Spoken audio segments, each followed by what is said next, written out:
Well, this is Diane Porcupine. I guess you're not up and at 'em yet. This is me. You may call me with the message. All right? Thanks. Bye. Skipping. Urgent message. Trying to get a line to call you. It's been, so problematic for some reason tonight. I can't get a dial tone to call you. So this is my fourth location, and the phone went through.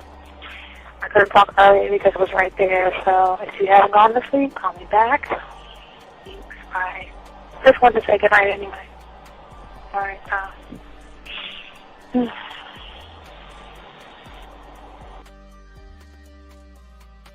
Urgent message. Hi. I hate that your phone keeps rejecting me. You must have a really bad connection.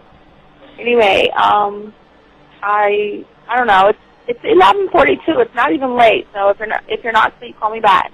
All right. Bye.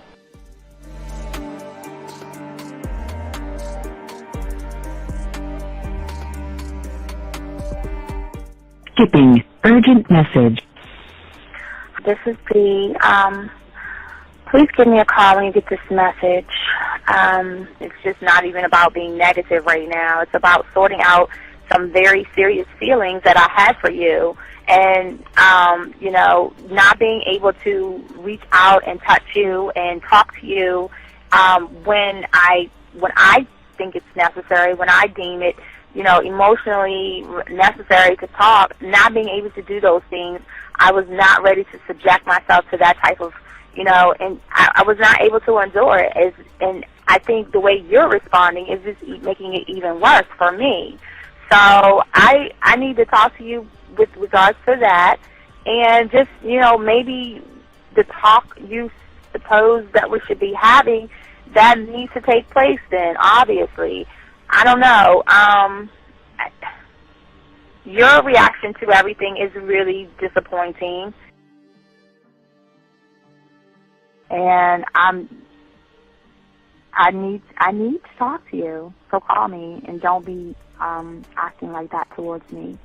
That's probably the situation, how you normally deal with it, but that's just not going to work. So formulate your thoughts, processing and all that, whatever you need to do, and call me because I want to talk to you.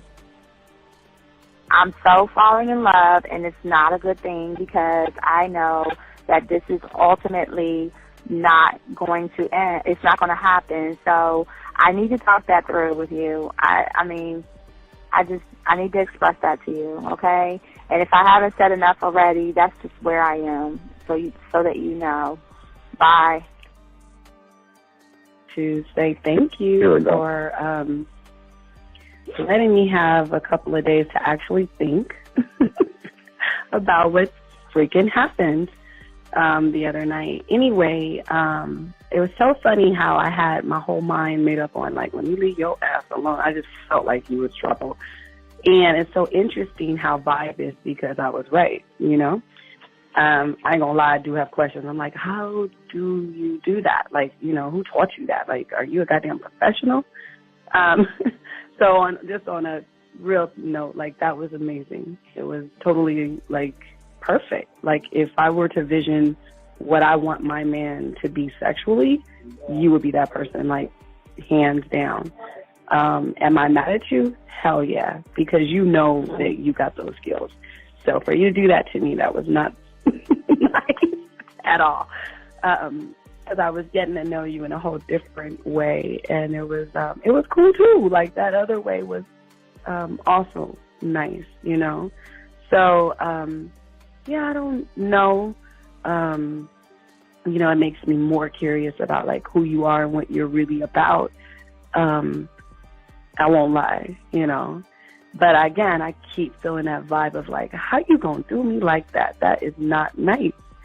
So you definitely, at some point, will have to give me that explanation because I'm just real curious. But that's it. I'm not, in any way mean anything else. I think I'm okay. I'm sticking away from you. I'm still gonna stick to that one. But I definitely want to know. I'm dude, are you on TV?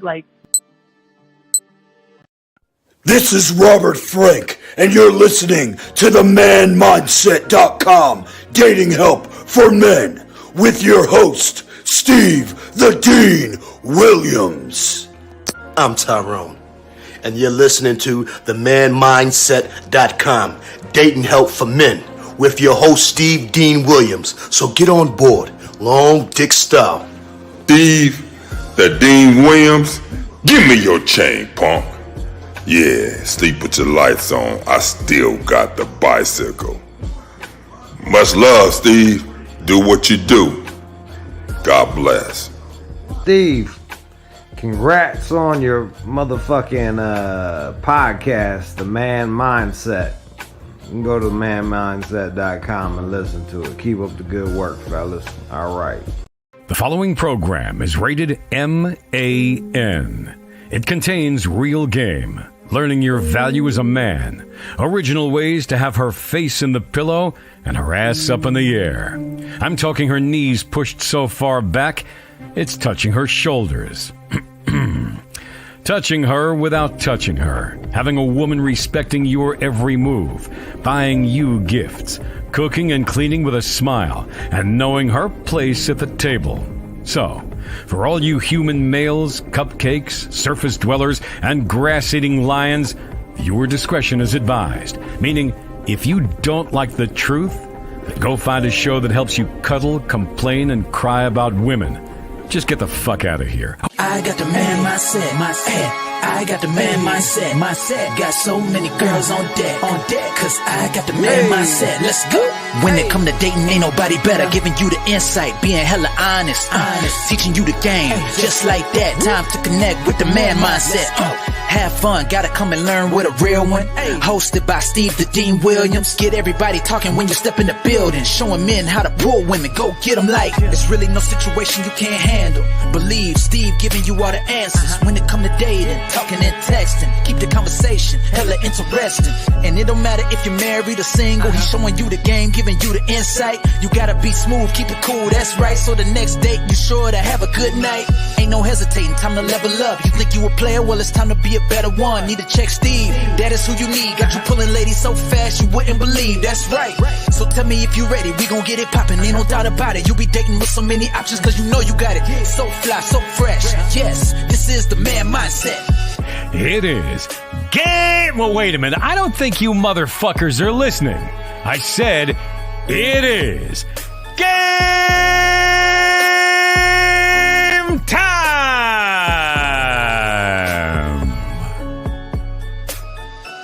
Ooh, okay, let's get the music in. As we're doing it, the man mindset way. Let's get our music started, everybody. What's going on? Let's go ahead and kick our music out. Where's that cake music at? All right, here we go, man. There we go. Get the cake music going on as we are, everybody. Want to shout out to everybody out there. This is your boy, the Dean. Class is in session. Gentlemen, how you guys doing? Shout out to everybody in the chat room. As we say before, as we always say, this is the Man Mindset Show. This is a show for men who want an edge in the game, okay? And want to shout out to everybody on the TikTok side of the world. Won't be able to get Instagram because I kind of made a mistake on something, but I know now how to correct it. But anyway, for those guys that are listening to the show, that are watching live on YouTube and everything like that, y'all know what we do. Y'all know how we do it. We are, gentlemen, we are 100% natural, 100% original.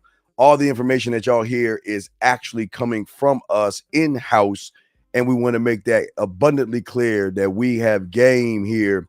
And we're going to chop it up. Also, guys, we want to ask you guys, give a shout out to everybody, the 296 that broke the record. I give a shout out to you guys out there as well. Gentlemen, if you want to call in, the number is 563-999-3056. You can share the burst of works.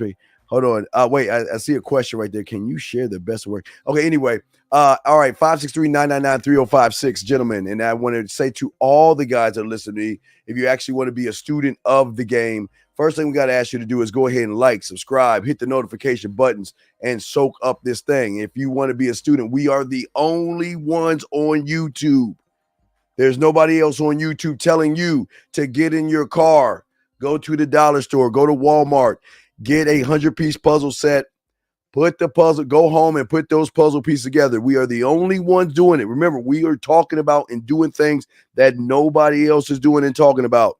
So what we want y'all guys to do is get home, dump the pieces out, rip the box up, start putting the puzzle together, and get the process of what we're trying to get to with you guys. Also, guys, for you guys out here, we want you guys, ask that you go ahead and take notes. If you have any questions, put a Q in the chat. We'll answer it. If you have a texting problem, that means you're talking to a woman and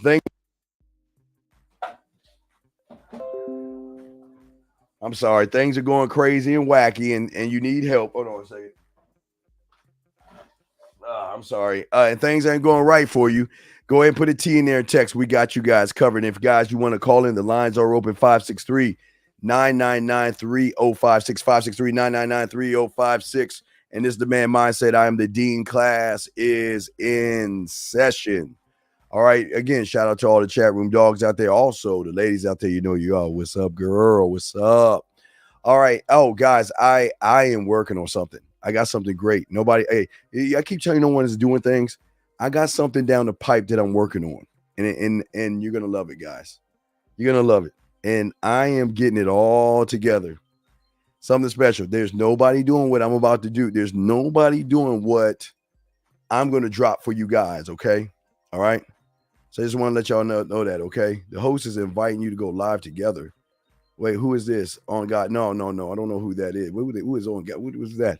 All right, guys, let's get it, man. All right, guys, hold on. We got a question already. Let me go ahead and answer the question. I told a girl, oh, wait, let me load down this music and everything. Let's go ahead. We're going to have a good show for y'all today, dog. We're going to talk about finding your unique pathway, okay? That's what the discussion is going to be about. Finding your unique pathway, gentlemen. All right, so let's go ahead and load this down a little bit, and let's go ahead and answer the question. He says, my girl, I told a girl that I was free on Wednesday, and she said that she wasn't. Then I asked her, whoa.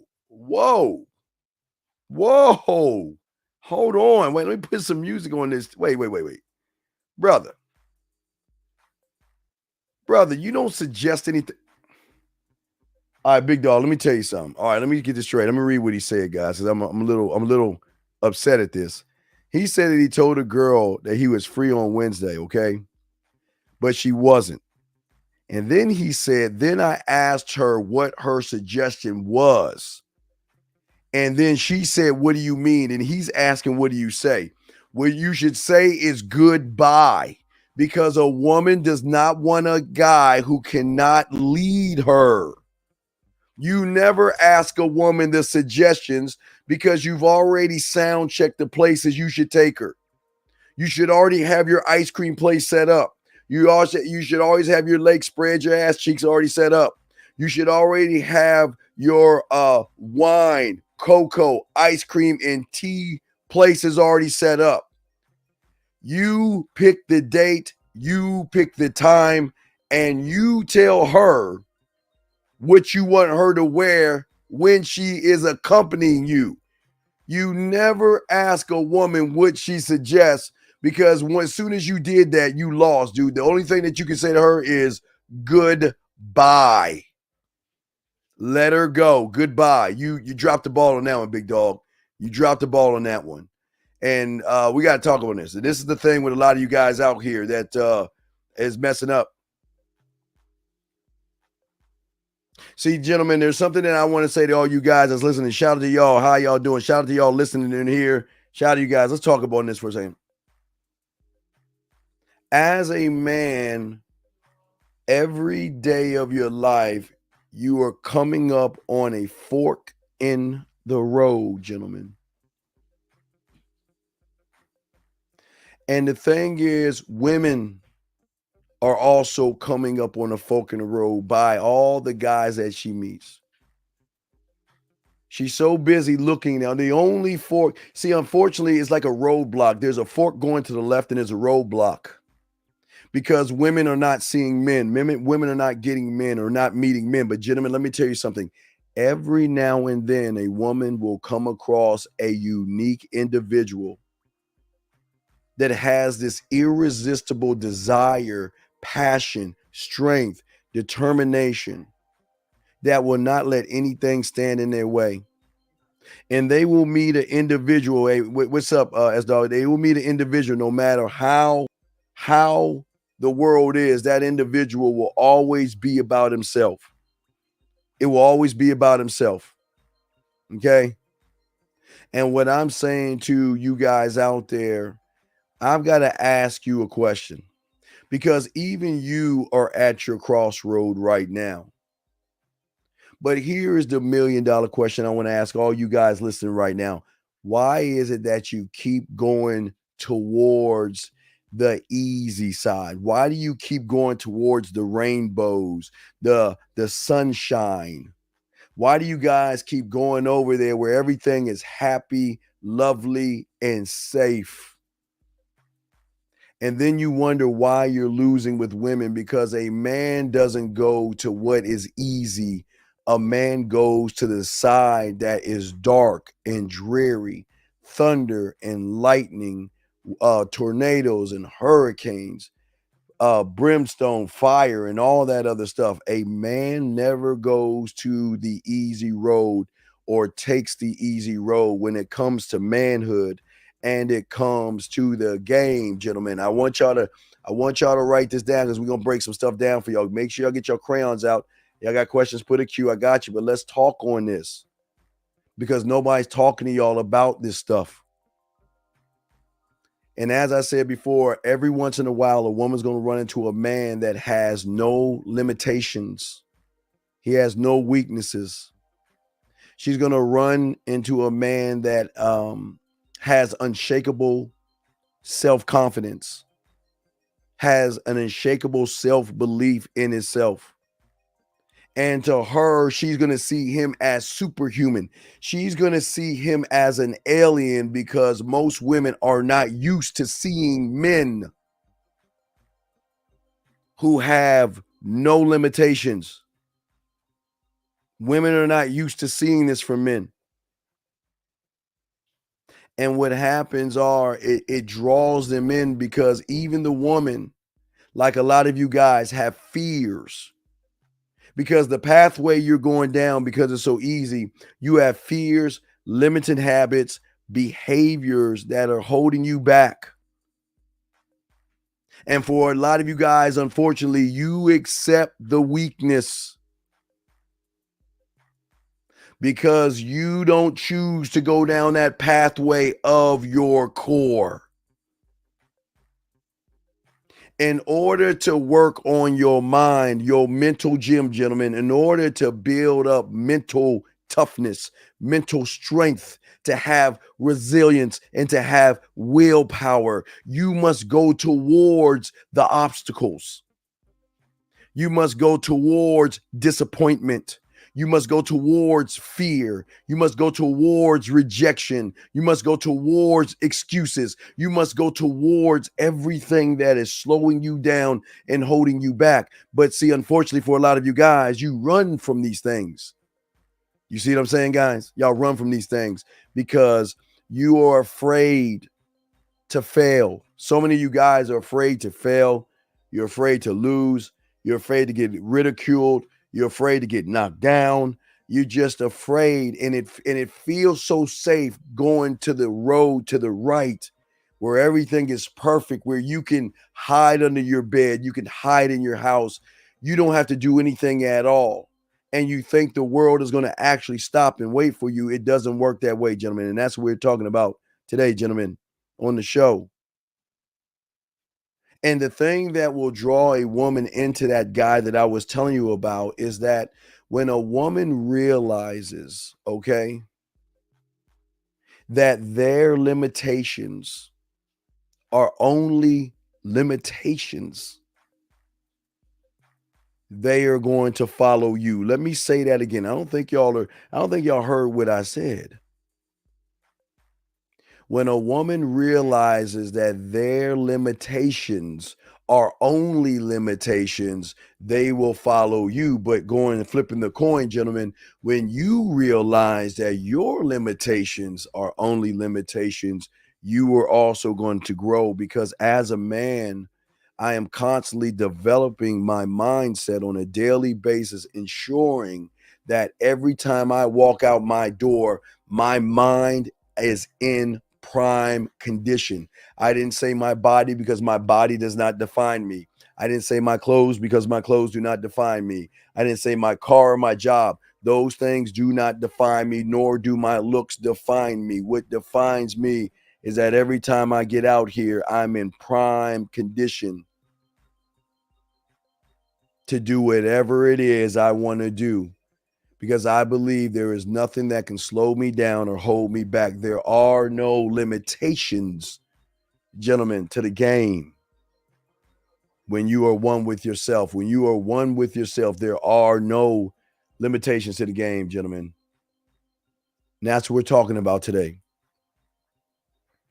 See, gentlemen, as I said before, it is so important that you have got to condition who you are all day, because most of you guys don't even realize the remarkable things you can do when you stop limiting yourself. When you feel that you have no limitations, you become dangerous to the world. You become dangerous to women. Because what you don't understand is that you are only scratching a small bit of your mind right now. And every day you get to that fork in the road, you choose not to expand it, because unfortunately what you see to that left-hand side sometimes, when you see the clouds, you see the thunder, you see the obstacles, you see the fear, you see the unknown, you see the cave, you see the worry, you see the anxiety, you see all these things to the left-hand side. And sometimes the mind tells you don't go that way, because why would you go to pain? Why would you go to places where, hey, thank you, call you Jay. Thank you for the super chat, brother. I appreciate that, brother. Thank you very much. Why? Your mind is going to tell you, why would you go towards the pain, discomfort? Let's be safe. Let's run away. Let's stay where we're at, because we can stay in our comfort zone. We don't need to expand it. But see, your core is the primary key that will help you have unstoppable willpower, trust, desire, and passion to face any adversity that you guys walk into anytime, anyway. Let's bring in this phone call. Area code 447. How can I help you, sir? What's up? How you doing, Steve? Yes, sir. How are you? Can you speak up a little bit, sir? Wait, let me turn you up a little bit. Hold on, let me see. Hold on a second. Maybe that's on my end. Let me see if I can turn you up a little bit. All right, go ahead. What's your question, brother? All right. So I'm 17. Okay, you're 17. What's up? I'm trying to get like a job to get some money to get coaching. What can I do in the meantime to like prep myself before I get into coaching? All right, you're 17 and you need to get a job to get coaching. All right, let me tell you a story. Yep. When I was 7 and 8 years old, I was a very little competitive little thing. I was competitive. I don't care what it was. I was very competitive. Okay. And all my friends used to play. All my friends used to play marbles. Okay. And what they would do is they would take a bunch of rocks and put it in a circle, and then they would dig a bunch of holes inside those rocks, and everybody would dump their marbles down. And when you shoot a marble and knock somebody's marble in the hole, you get to take their marbles. Okay. And I sucked at the game. And I kept losing over and over and over and over again. So what I did was I went over to my parents and I asked for some money to get another bag of marbles. And you know what my parents said? They said, no, they're not giving me any marbles.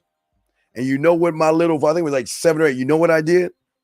I took my little 8-year-old AZZ over to the commissary and I began to bag groceries. Beginning to ask people, excuse me, can I take your groceries to your car?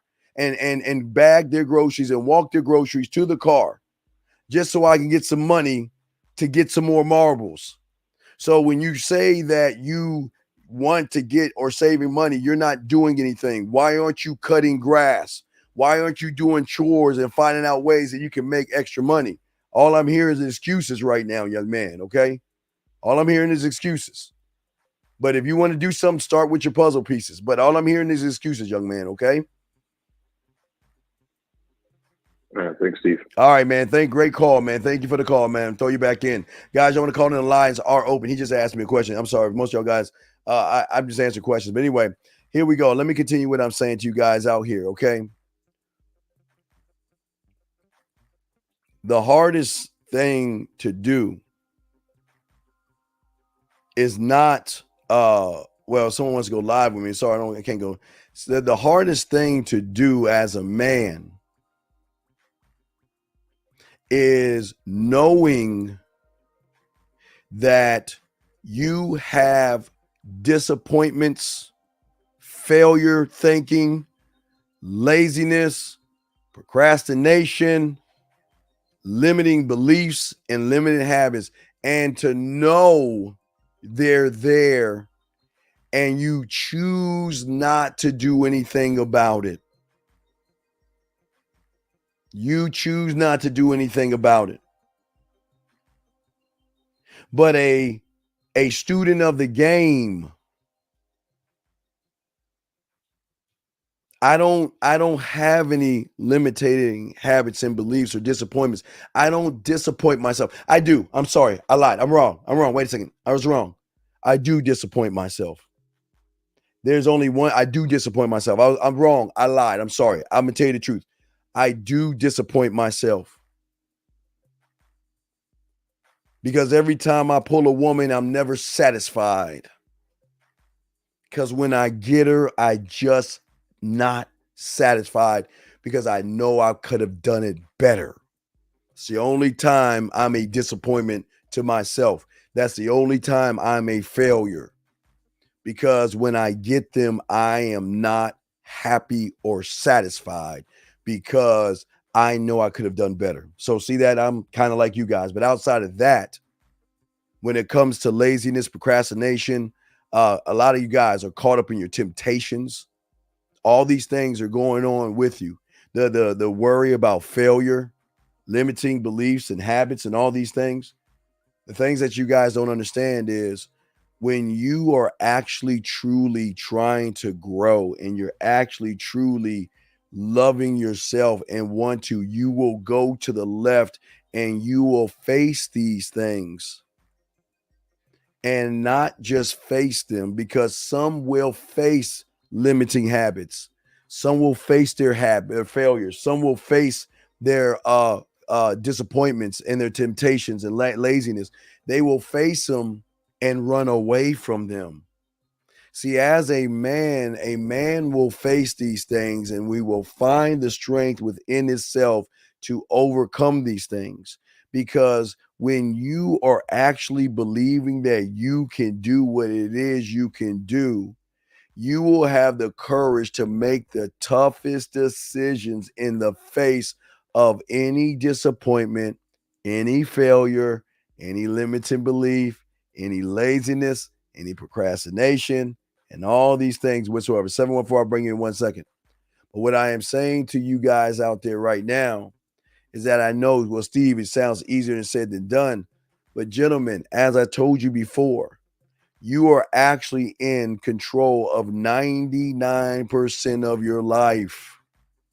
You wake up every morning and brush your goddamn teeth. I hope you brush your teeth every morning, but there is no laziness, procrastination, disappointment, failure, limiting beliefs when you brush your teeth. You pick up a remote control. You grab your car keys. You open the door. You turn on your light.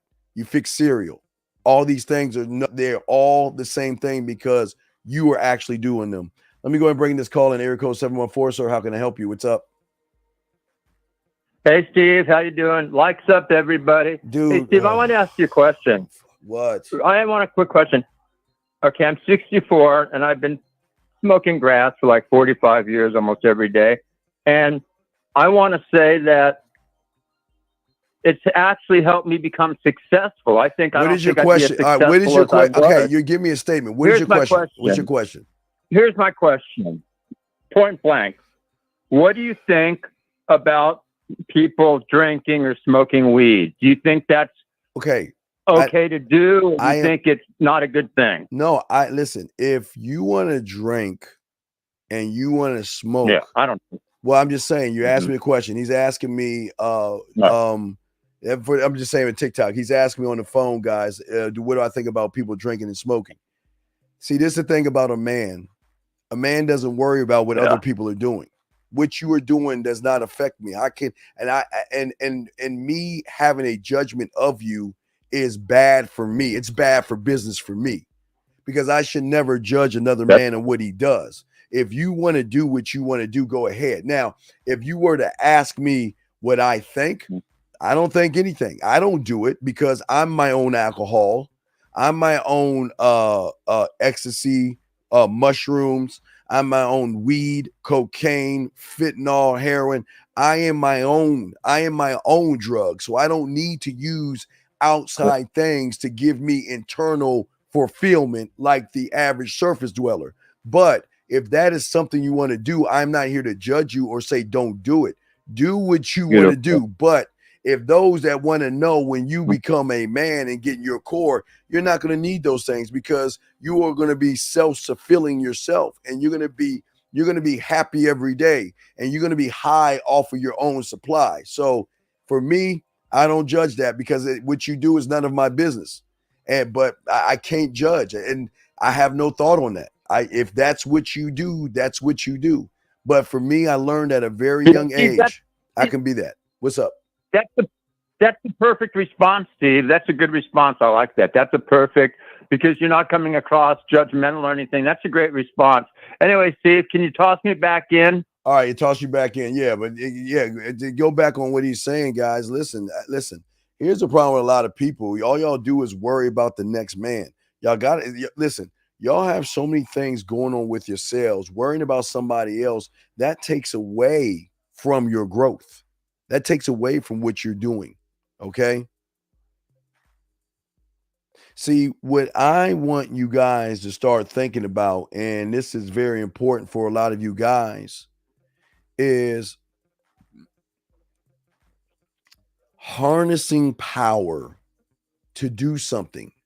Now, when I say harness, see, you harness when you harness power when you turn on the light every morning.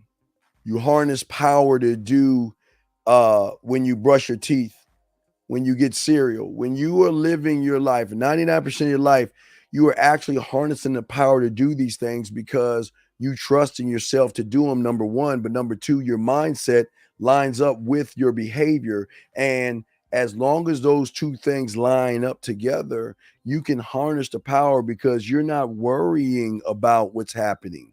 You're just moving.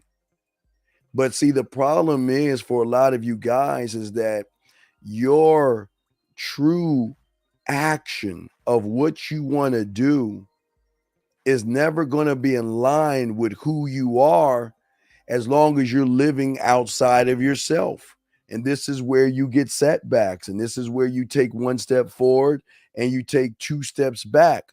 This is when you see the world as difficult. This is where you get the discomfort. This is where you fall back in your comfort zone. See, most of you guys, again, I keep telling you, the game will never be about women. It will never be that way, but most of you make it that way. But let me answer this question right here. Guys, the lines are open. If y'all want to call in, 563-999-3056. 563-999-3056 is the number. Let me go ahead and answer this question right here. I see you've already lost. I'm going to read this, guys. I just read his first statement. He already lost. You already lost. You already lost. You already lost. Listen to how much you hate yourself. And gentlemen, ladies, TikTok, I'm going to tell you what he said. He said, I saw a hot chick the other day, walked up to her and say, hey, I'd like to introduce myself. He lost. And I know a lot of you guys saying, wait a second, Steve, how can he lose if he's doing something that he wants to do? Look at what he's saying, everybody. He saw a hot chick. What made her hot? Tell me, what made her hot? That she can put on her makeup really good? That's what made her hot? That she picked the right outfit? That's what made her hot? That she know how to put on mascara? That's what made her hot? And this is why you lose. This is why you lose, because you don't, this is, y'all, it's sad. It is sad how, see, the reason why men will always win is because the beauty that we see is to the man in the mirror. And I didn't say women cannot be beautiful, but beauty, sexuality, desire, those things are earned. You just don't give those things away. And look at what you're seeing. I saw a hot chick yesterday. And the reason you froze is because you have no self-worth. You have no self. Call me. I'm telling you, you don't even have to ask him why he didn't answer, because he has no self-worth. When you don't have self-worth, you don't trust yourself. You don't trust the narrative. You don't trust that you can move. And when you can't move, you're going to get walked over.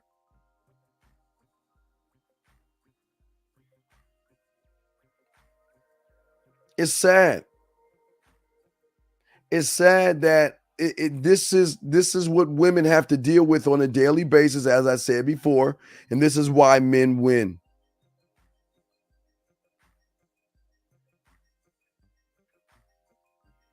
Because men are always learning, mastering, and perfecting to be able to do the things that you do in 99% of your life all year round. And that is changing to the conditions that come your way.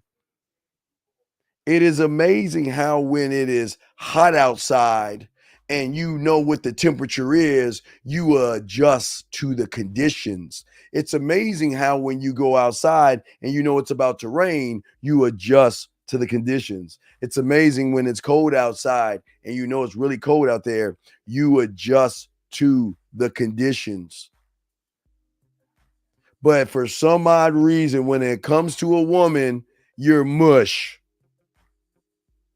Don't know what to do and how to do it.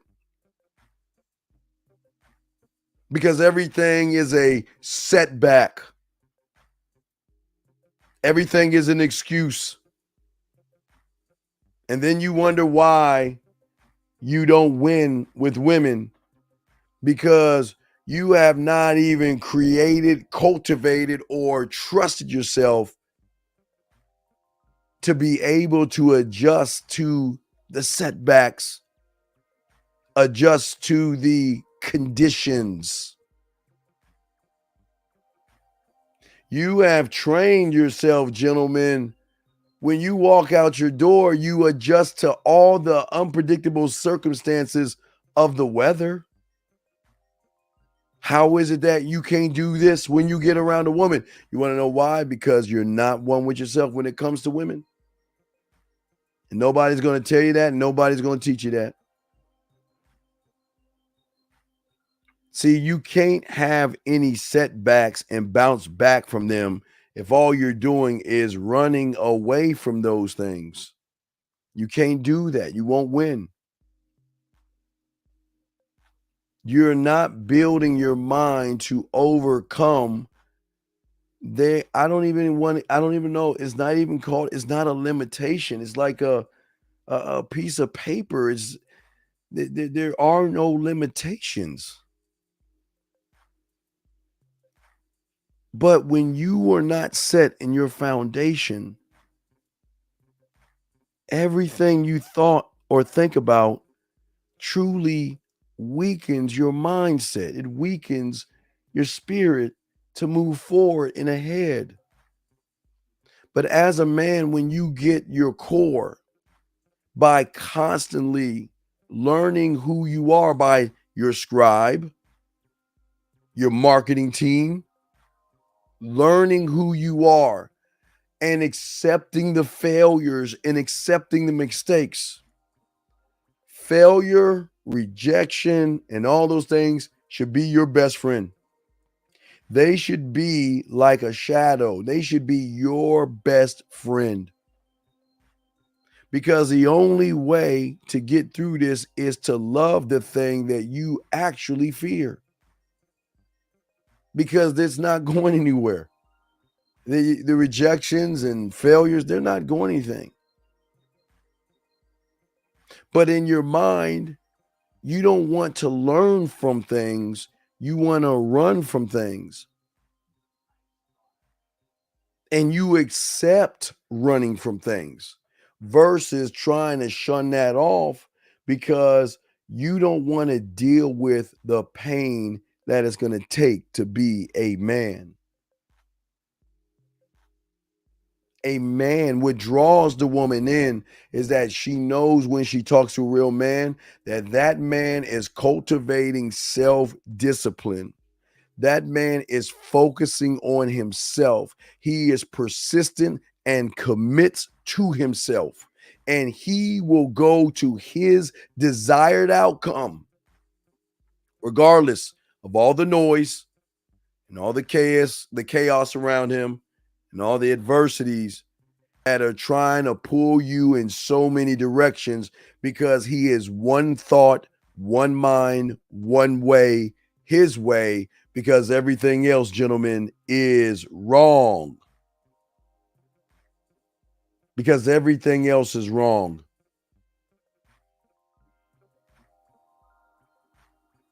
And people just don't see what I'm talking about. They've never been talked to this way. Because what you see as complex is beauty to a man. And the reason why in that complexity, in that frustration that you see, in that gray cloud, in that storm, in that rejection, and in all these bad things, a man sees beauty in it all. And the reason he sees beauty in those complex things in the storm is because all the answers to keeping his mind free are right in front of him. And all those storm clouds and all these things, okay? All these things. Undo the puzzles and start over again. That's what you do next. Or get some coaching. There you go. I saw what you were saying. I got you. Anyway, let me keep going. See,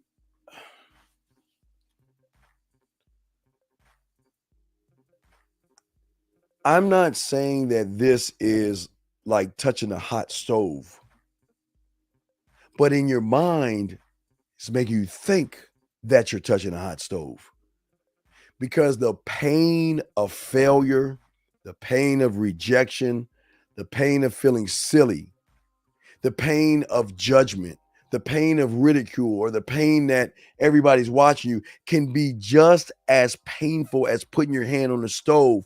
And the pain sometimes in your mind is so great that you don't want to feel that pain. So what you want to do is hide away from that pain.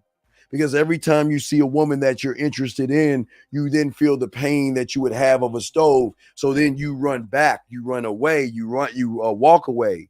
You see what I'm saying? You don't want to, it's not pain. This is why I tell you, y'all laugh at me. I watch cartoons. I'm a big kid. If y'all see me on Facebook, I was geeking. Thank you for the 84 likes. Thank you, 84 likes. You know, I was geeking. If y'all saw me on Facebook, man, I was tripped out. I was watching on the Disney Channel, Obi-Wan Kenobi. Boy, Vader is that dude. I was all excited about that. I was a big kid. Why? Because I am always critically and creatively working on my mind. And as I work on my mind, anything that erupts and blows up will be tapered down by what I am to myself. And I am aware of what's going on. But here's the beautiful thing. Just because you're aware of what's going on, gentlemen, doesn't mean you've got it solved. But here's the $1 million question.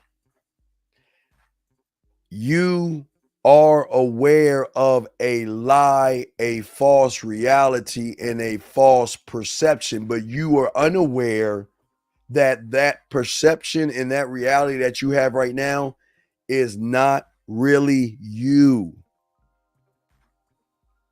It is kind of like wearing an outfit, a shirt, or a hat. But what's so amazing about your shirts and your hats that you wear is that all you do every day is you just change the hats. Still have the same feeling, change the hats. But what I'm saying to all you guys out there is that it feels like it's real, but it's not. It's like you're in 4D. It's like you're in the world right now and you see a woman and you feel something. You feel fear or anxiety or worry, and you actually think it's real. You actually think that you're not good enough. You actually think that something bad will happen if that woman says no to you. And you are the reason why you're failing, because you are actually believing the lies that you are telling yourself, because you choose not to be aware of yourself and how you operate and how you move as a man. Because as a man, and since I've been doing and learning game, and since I was 9, I've always prioritized me. Women were not at the top of my list. My scribe, my marketing team, my culinary school, these were things I had to cultivate. I had to get these things together. The priority was learning poetry to get my mouthpiece right. The priority was studying me more than I can. And I was all about me, managing me. Question. We got a question popping up. Let's read the question. Guys, y'all wanna call in. Wait, but let me get to this text before I hit the question. No, let me see. Let me see here. Let me read the text message you have. The text message is, I do like to cook. I cook mostly food with meat in it. Benny, Benny, why do you have the name Benny Got Game when you don't have game, dude? So you're telling me the woman said I like to cook. I cook mostly food with meat in it, and you can't reply to that? I'm gonna go on because I don't think you're serious about that cake stuff. Anyway, girl said she wanted to do something with me, but she can't suck anything because she would throw up. So I kicked her out. Let me ask y'all a question. Let me ask you humans a question.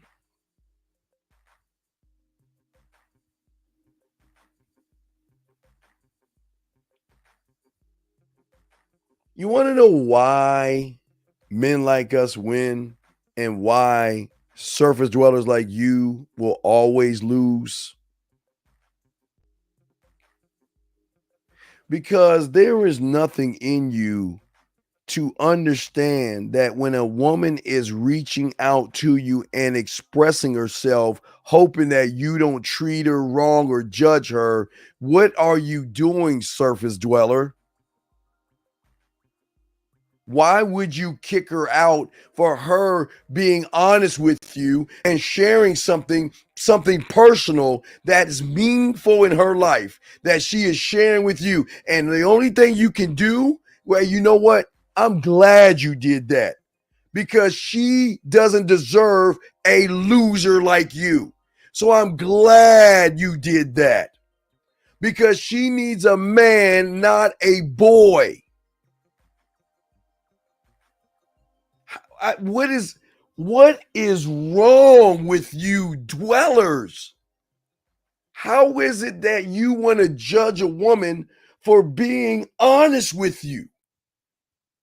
The woman is telling you something personal, something near and dear to her heart, thinking that she can trust you, opening herself up to you first. And what do? You make her feel like crap. You make her feel bad. You make her feel useless.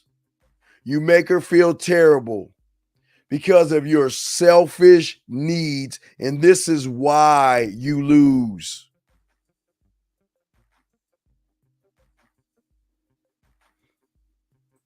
Wait, let me pause for a second. Can you please stop? Can you please stop this cake thing you saying, sir? Please, you're in the wrong room with that report stuff. Please don't say that cake stuff in here. Wrong room, sir. But let me continue what I was saying on this. And see, this is the problem, man. See, y'all always wonder, y'all. It's like y'all think I protect women, but this is what women deal. This is why, man. This is. I feel so bad for women. This is what women got to deal with on a daily basis. And James Carey, this is the last time. Do not ask me any questions. I'm going to put you in timeout. Do it again. I'm kicking you out. What I'm saying to you guys is this. Women have insecurities and low self-esteem and some low self-worth. And when they feel comfortable enough with you, these women will start to express themselves to you and start sharing things that are near and dear to their heart. And you mean to tell me the only thing you want to do is dismiss her for being honest with you?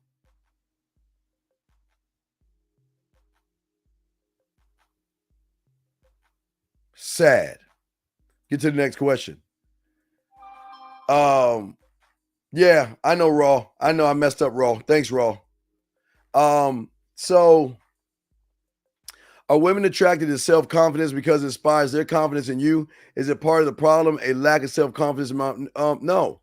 Part of the problem is, C-Man, is that number one, you're worried about women, strike one. Number two, you are worried about other men, strike two. The next problem is you're not focusing on yourself, strike three. Strike three. Because let me explain something to you. If I told you women were attracted to confidence, you would look for confidence like they look for happiness outside of themselves. And that's your problem. You're looking for one word to find a way to systematically cheat the game so she can sleep with you, and you lose.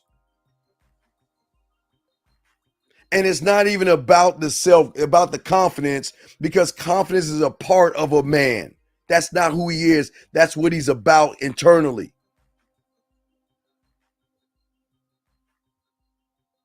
It is amazing.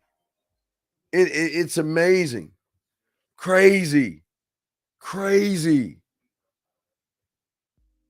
How can y'all guys what listen?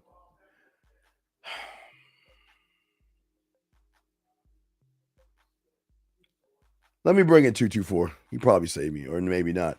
224, what's your question, sir? How can I help you, sir? Yeah, this is the guy whose question you had just answered about the kicking her out. And I just have some confusions about the situation. What did you have? Yeah, so I was just confused as like, because I thought like we were told like we should be like putting ourselves first, and that like if a woman was saying well, stuff wait a like, second. She's like, wait, time out. She's telling you something personal because she trusts you to lead her as a man. But because you were in your feminine, you wanted to get rid of her because she told you that it makes her throw up to do that? Because she has a gag reflex? Well, I mean, I thought it was just like kind of like an excuse because of her like not actually wanting to do it. Wait, stop there. Wait, hold on a second. Wait, stop. Wait, stop. No. Stop. Wait, hold on, CM. That's what you meant. Hold on, caller. Let me tell you about this site, right? This show right here, CM. See, I'm not boo-boo the fool. What you say first is what you actually are. So don't try to backtrack and act like you're talking about yourself, because all you're doing is talking about women and other men. So don't try that, dog. Come on, man. Look, Jay, push aside the ego and self-importance and accept what I said, because you're never going to grow unless you do that. Because if you were about what you were saying, you wouldn't have typed that little cupcake thing that you posted, sir. Now back to you. Now you said, sir, you thought that she was playing games.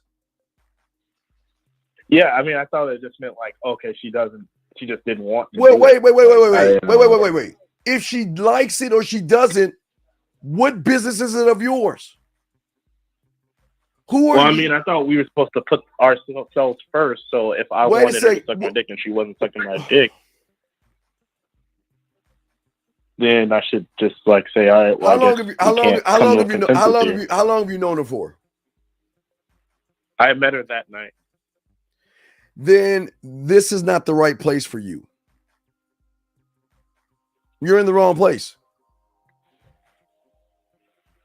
Why do you think that? Why do you think this is not the right place for you? Because you're desperate, needy, creepy, weird, and thirsty. Wait, how would I be considered desperate? Because let me tell you how desperate you are. Let me tell you how desperate you are. Because all you want to do is smash. And it shows how weak you are. Didn't. No, you wanted to get some dome. You wanted some dome. And she told you that she had a gag reflex.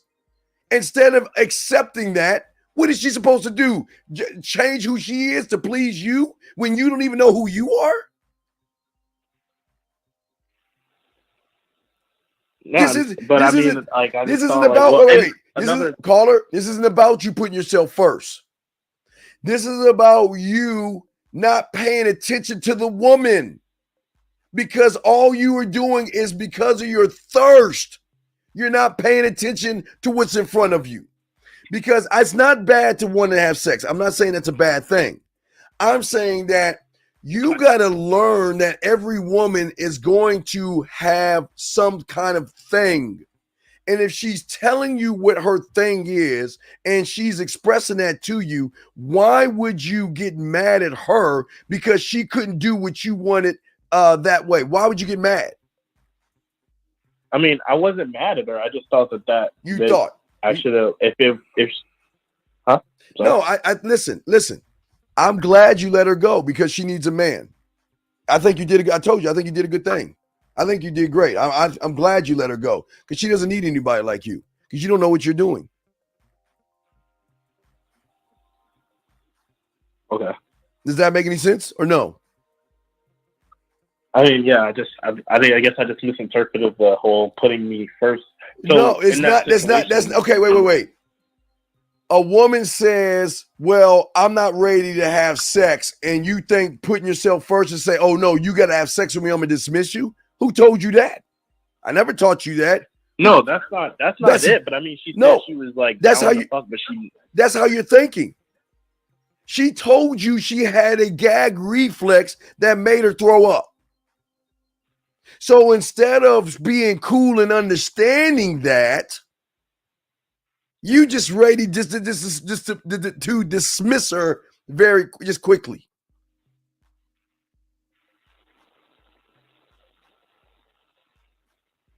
But you don't see it. But you don't see it though. I just thought it was just putting myself first. So wait. Thank you. Wait. How are you putting yourself first by dismissing someone that opens up to you about something she can't do? Well, I thought of it as just like I like I said, I didn't see it as something she couldn't do. I thought of it as like maybe she was seeing me in some form of light where she didn't want to like. Okay, if she's just telling you this, you think she's just playing around? You think she's joking? She's telling you some private information. So you think that's a joke? Because if she didn't want to deal with you, she would say, let's be friends.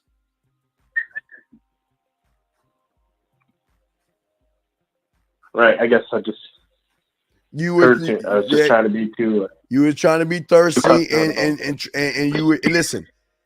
It's okay to be selfish. I'm not saying it's not a bad thing to be selfish, but when you're dealing with a woman that tells you, it's a difference between, if she said something like, you got to take me out to dinner to even get some of my time, and you dismissed her, that would be fine. If she says that you got to pay a bill of hers to spend time with her, you dismissed her, that would have been fine. Because that's what she does and not who she is. She told you who she is, and because she told you who she is, you dismissed her off of who she is, not what she does. You see what I'm saying, caller? It's two totally different things. Yeah. She's telling you something that is wrong with her. That's not a do, that's an I am, right? So you got to be more careful with the I ams versus the I do's. Now, if she said you got to take me out to an expensive restaurant and you dismissed her, I would have gave you an A+. But if she's going to an I am and telling you something that's going on with her, that's something that she's probably embarrassed about anyway, and she's sharing that information with you and you dismiss her, you're dismissing her for the wrong reasons. Because here's the thing, big dog. If you have your roster, she doesn't have to be the one to do that because she can't do that. But there are other things she can do. So if I have if I have a woman that cannot cook breakfast, should I dismiss her because she can't do it? No, I'll train her to do it.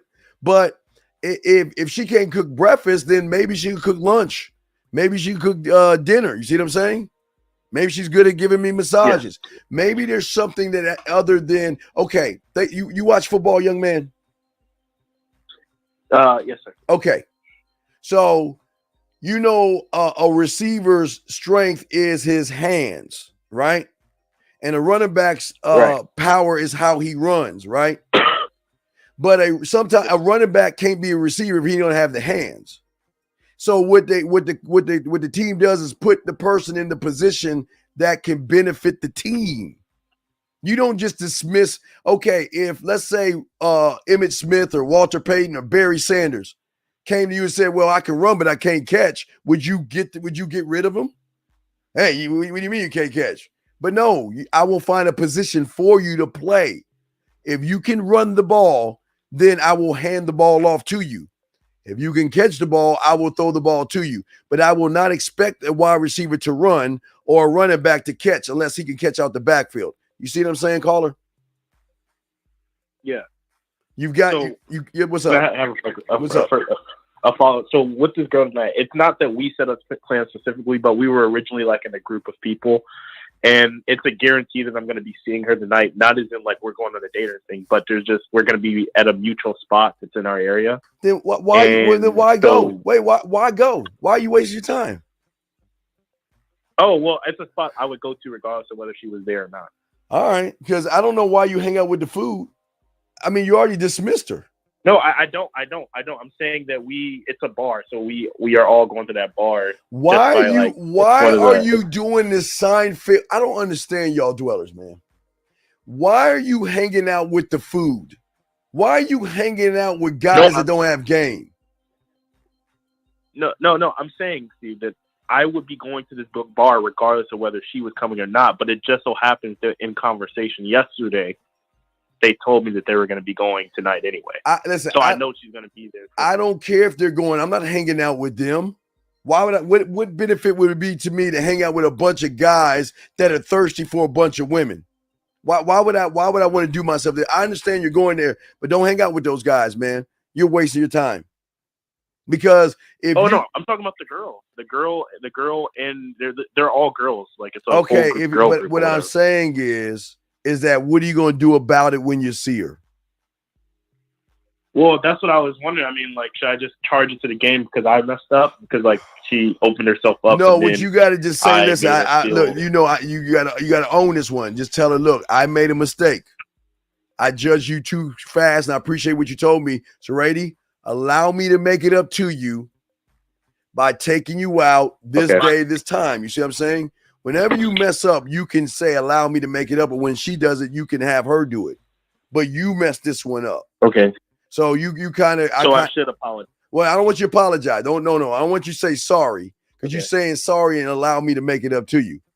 I don't want you to say sorry. You are no. Oh, don't do it. Yeah, allow me to make it up to you.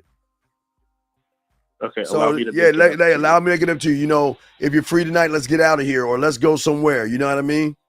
I got 100 ways to make it up to you, let you know that everything's cool. I I did something. I don't have to say I did something wrong with it. You know what I mean? You gotta own this one, dog. Listen, if she's talking about an I do, I'm gonna give you an A+ because you should dismiss her. But if there's something wrong, because a lot of women have sometimes feminine problems and things like that, right? And sometimes they want to be able to express themselves to somebody to get more understanding. And you got to have understanding when it's an I am, because that is personal. That's personal. But like feeding me, you got to pay a bill and all that stuff. That's not personal. So that's when you dismiss. You just got to understand that, okay, she can't catch the ball, but she can cover a wide receiver real good. So instead of putting her on the offensive side of the ball, I'm going to find a spot to put her on the defensive side of the ball. You see what I'm saying? Okay. Yes. Thank you. All right. Good call, brother. I appreciate you. We'll throw you back in, man. All right. All right. Thank you. All right. Appreciate it. Let me grab some of these questions right here. Question right here. My friend's coworker thinks that I'm cute. My friend's coworker thinks that I'm cute. My friend proceed. Okay. Tony. The first thing I want you to do before I tell you about the second thing is please get rid of your friend. Please get rid of your weight that is going to hold you down and hold you back. You're a grown man having your little butt buddy run around telling a girl that you like her, she likes you, like you're in high school. Lose the friend. Lose the friend. You're not in high school anymore. And if you were in high school, this is elementary stuff. You get a pass if you're in elementary school and you're you're at recess, and then your guys tell the girls that you're interested and all that. That's okay at elementary school. But you're a grown young man and you got your little butt buddy running around telling her about that, man, dude. Let me tell you, dog. Number one, get rid of the loser, because you are a percentage of the people you hang around with. Number two, stop talking to women at your job. Let me get to the next question. What a shame. Well, hey, how you doing? I got a friend, and my friend likes you. You know, do you like him? Let me know so I can run back and tell my friend that man, dude, y'all got to wake up from this stuff, dog. This is why y'all losing, man. Y'all got to stand up as men. Stand up as men. Let me get to the next question. Guys, you got a question, put a Q in there. Guys, y'all call in. We're not done talking. I got to catch up with the questions. Give me a second, guys. I got to catch up with the questions. Make sure. This guy says inferiority complex is just another way of thinking and other men. What? Okay, I don't know what that means. Please correct your grammar and say something right.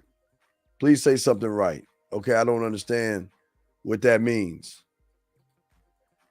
Are having friends important? Coda. Yes, they are important. Yes. Yeah.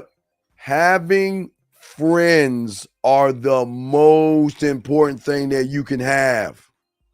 Let me tell you about my friends. Not that. That's not my friend. Let me tell you, that's not my friend. Let me tell you about my friends. My friend, the detective. My friend, the construction worker. My friend the engineer of my studio. The guy that handles my film room is my friend. My guide is my friend. My warrior is my friend. My gym is my friend. My creativity is my friend. My culinary school is my friend. The librarian that runs my library is my friend. My Senate is my friend. My scribe is my friend. My amusement park is my friend. My marketing team is my friend. My drug lab is my friend. And last but not least, I shouldn't have told you about this, but I'll tell you as well, my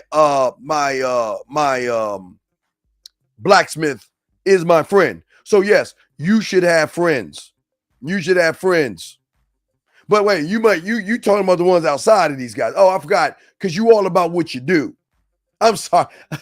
I'm sorry. Excuse me. I apologize. I'm sorry. I'm sorry. I apologize. I'm sorry. I'm all about who I am and not what I do. But you mean your loser friends that you have outside, the guys that you call all day that says, well, I saw Sally today, and you know what? She sure was looking pretty. Gosh darn it. I wish, well, you know what? I'm going to talk to her at the dance. Oh, I forgot. You're outside of yourself. So, no.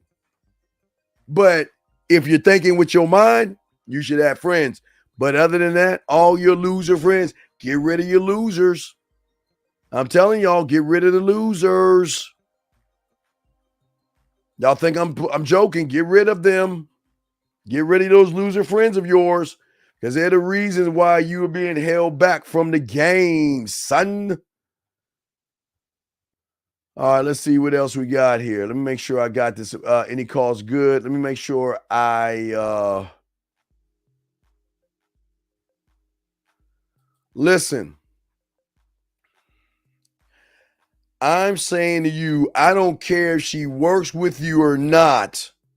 You should be worrying about that loser that's hovering around you like a parasite, going around talking to women like something is wrong with you, like you're on the short bus or something. Well, I got my friend over here, and he like you, and I know you are, but when am I? Okay, we'll see you at recess.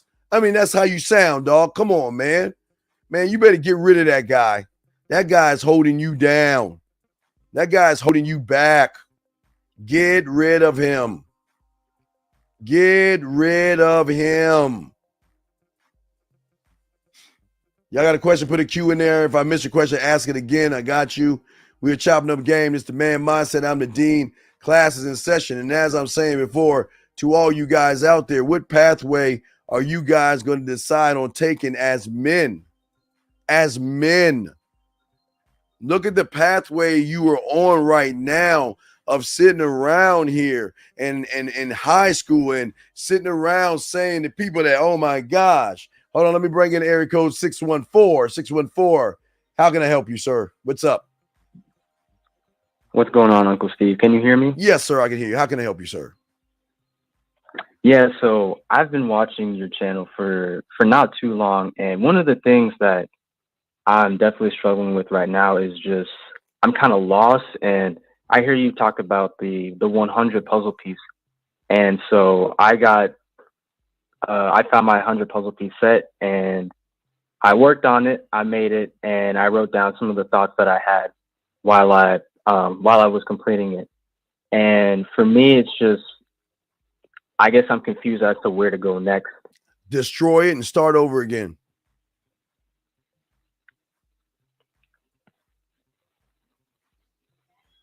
Why? What happened? Why are you quiet?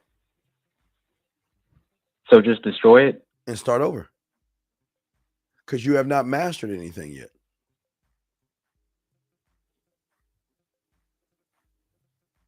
And your silence shows me you haven't mastered anything.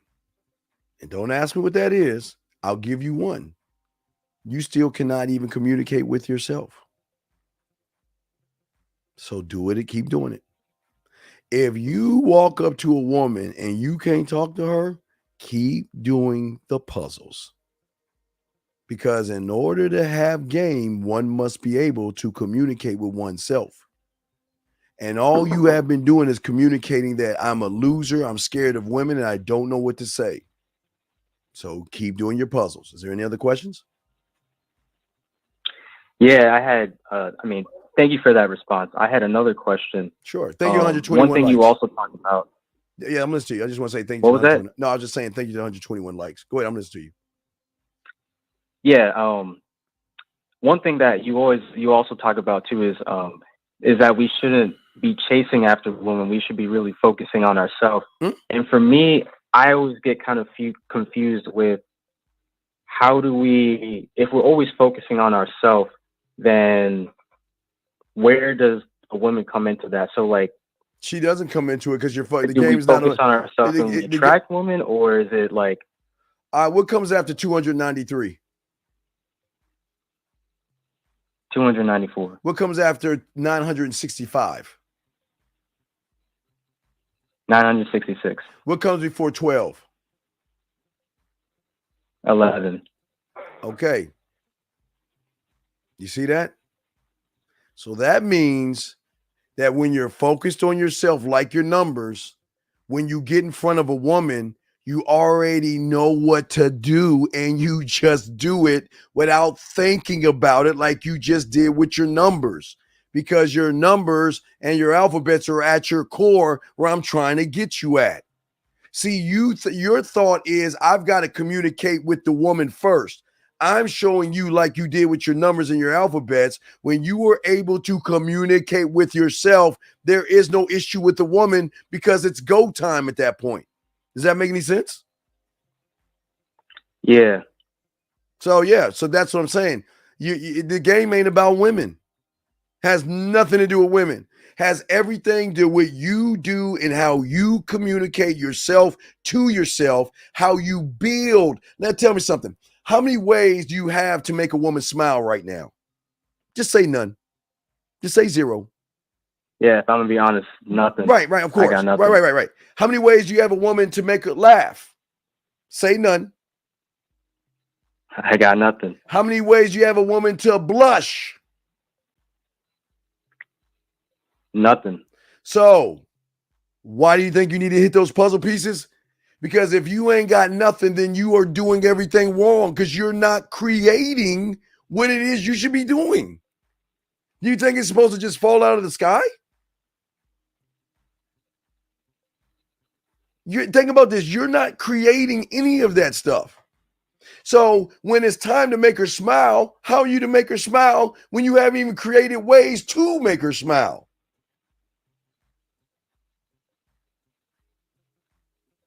Yeah. I see what you're saying. Mm-hmm. So, but see, all right, have you created, again, I'm going to use an old one, but have you created what you're going to do if a woman knocked at your door? Nope. Have you created your lights? Have you created how you want your music if she comes over? No, I haven't created none of that. So then what is it that you're doing with your life? How is it that you're not creating this stuff? This is what I'm talking about.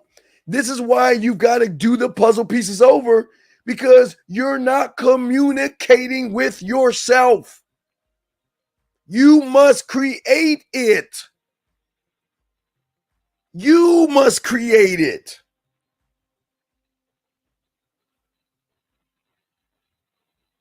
And yet, yeah, I think I see what you're saying. Right, and yet you have not done anything, but yet you expect everything.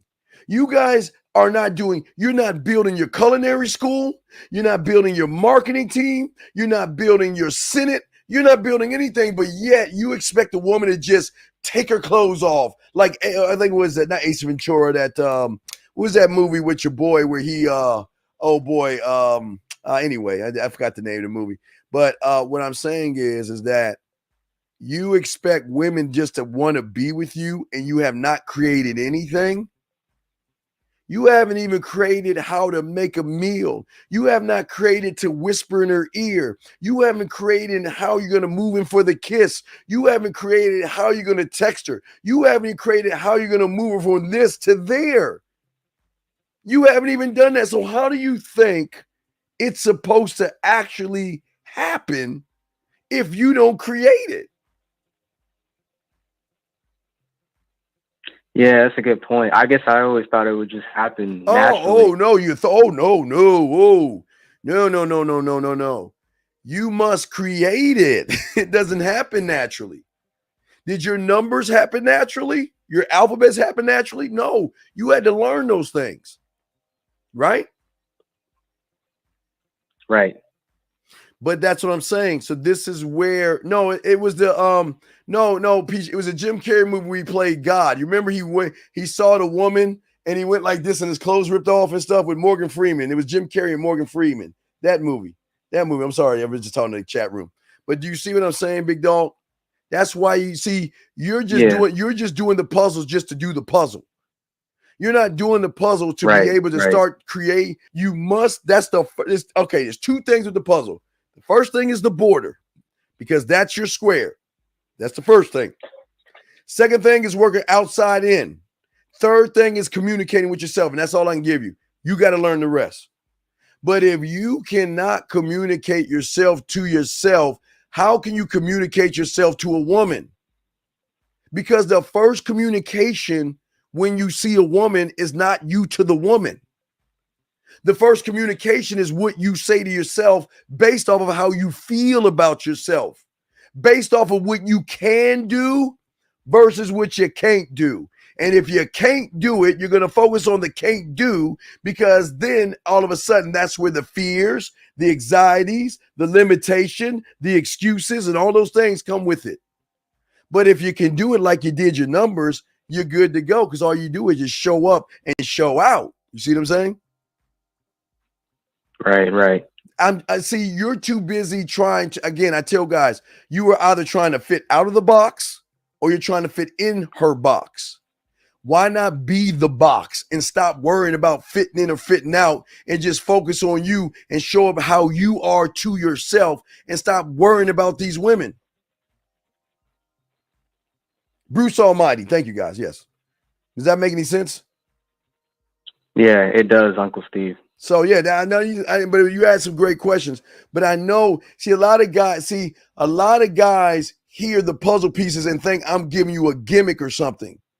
But what I'm giving you is something that no YouTuber is telling. There is not one YouTuber telling you to do that. And the reason why I'm letting y'all guys know that to show you the difference in what we know is game than everybody else. Because in order for me to fix you is not tell you what to do and how to think. That's the problem. 99% of these YouTubers are always telling you how to think.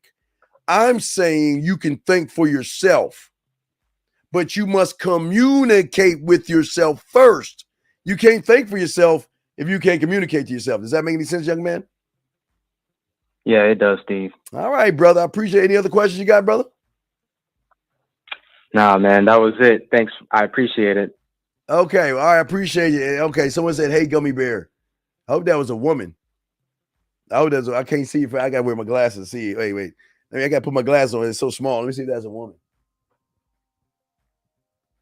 Oh, man, you look like a dude. Dude, don't be calling no guy no Gummy Bear, dude. All right, anyway, thank you, caller. All right, anyway, so what I'm saying to you guys out there, y'all got the number. Y'all got any questions, go ahead and put a Q in there. I got you covered. I'm continuing talking about what I'm discussing right now. And we're talking about what road are you taking, gentlemen? And so many of you guys out there are taking the wrong road. You're taking the road that is safe. You're taking the road that has rainbows, sunshine, and everything is perfect for you. And the reason why that road, and get your crayons out, the reason why that road is great, sunshine, rainbows, and no problems, it's because it's your comfort zone. In your comfort zone or your prison, everything is perfect. Everything is nice. There is no worry, and there is always sunny days and rainbows. And this is why you guys lose, because you rather feel comfortable and lose versus feeling uncomfortable and winning. See, having game and learning your core, gentlemen, requires a man to have this thing called inner strength, because he has an inner perspective, because he has an inner belief in himself that breaks him apart from everybody else to do the thing that he sets out to do, even though he might not accomplish it. Listen to what I'm saying. Even though he might not accomplish it. And are you ready for the shocker? If he doesn't accomplish it, it's victory. Hold on. I know I'm throwing y'all off. Slow it down, Stephen. If he doesn't accomplish it, it's still victory. If she turns him down, it's still victory. If she rejects him, it's still victory. Because that man will never be defined by the reaction of a woman. The reason why he wins because he does what he sets out to do versus making excuses why he shouldn't do it. He doesn't look at the last domino. He only looks to himself and is proud that he had the strength, the courage, and the nutsack to go in that dark cave and talk to that woman. And no matter if he wins or learns, because we really don't lose, it doesn't matter because the win is in the action, not the end result. Oh, wait, hold on.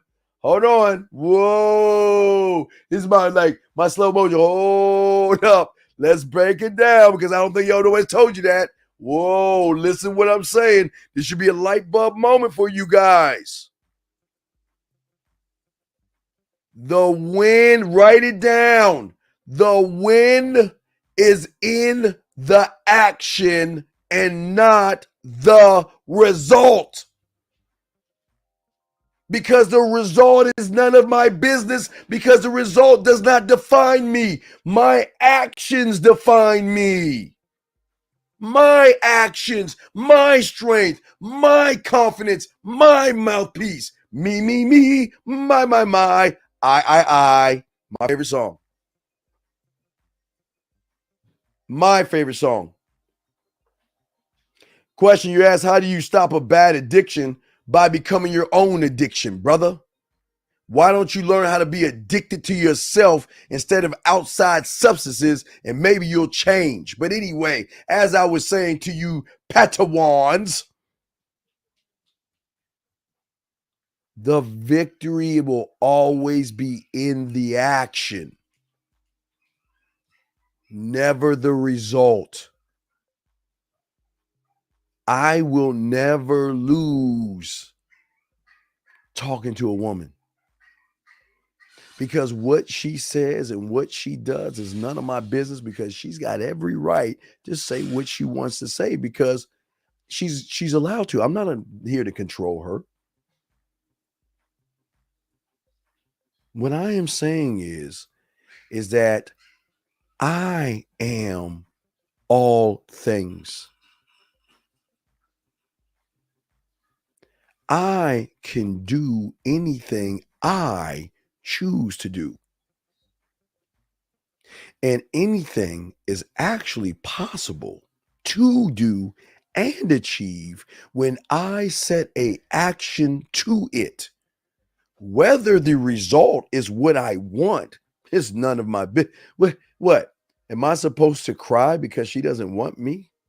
Am I supposed to be upset because she doesn't she's not interested in me? Am I supposed to get under my bed? Or wait, am I supposed to slowly back out of that street and run to my comfort zone because she tells me she has a boyfriend? Man, come on, man. What part of the game is that? Which part of the game is that? She doesn't make me. I make me. Because every answer that I need, she can never provide me with because she is in me. I have my answers because I am the only one of my kind. And I must learn how to communicate to myself and not allow somebody else to communicate their world to my world. That's how deep game is.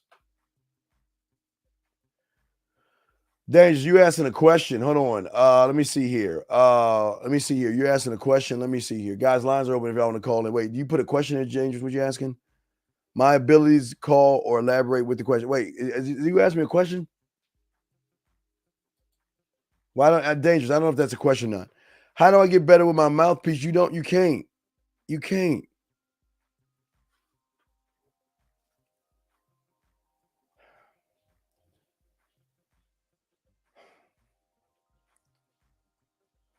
your mouthpiece is just a part of you, dog. You got bigger problems in your mouthpiece. You have no sense of self, no sense of direction. You have no compass. And yet you want to work on a mouthpiece, dude. You got other problems in working on your mouthpiece. But yet, see that, guys?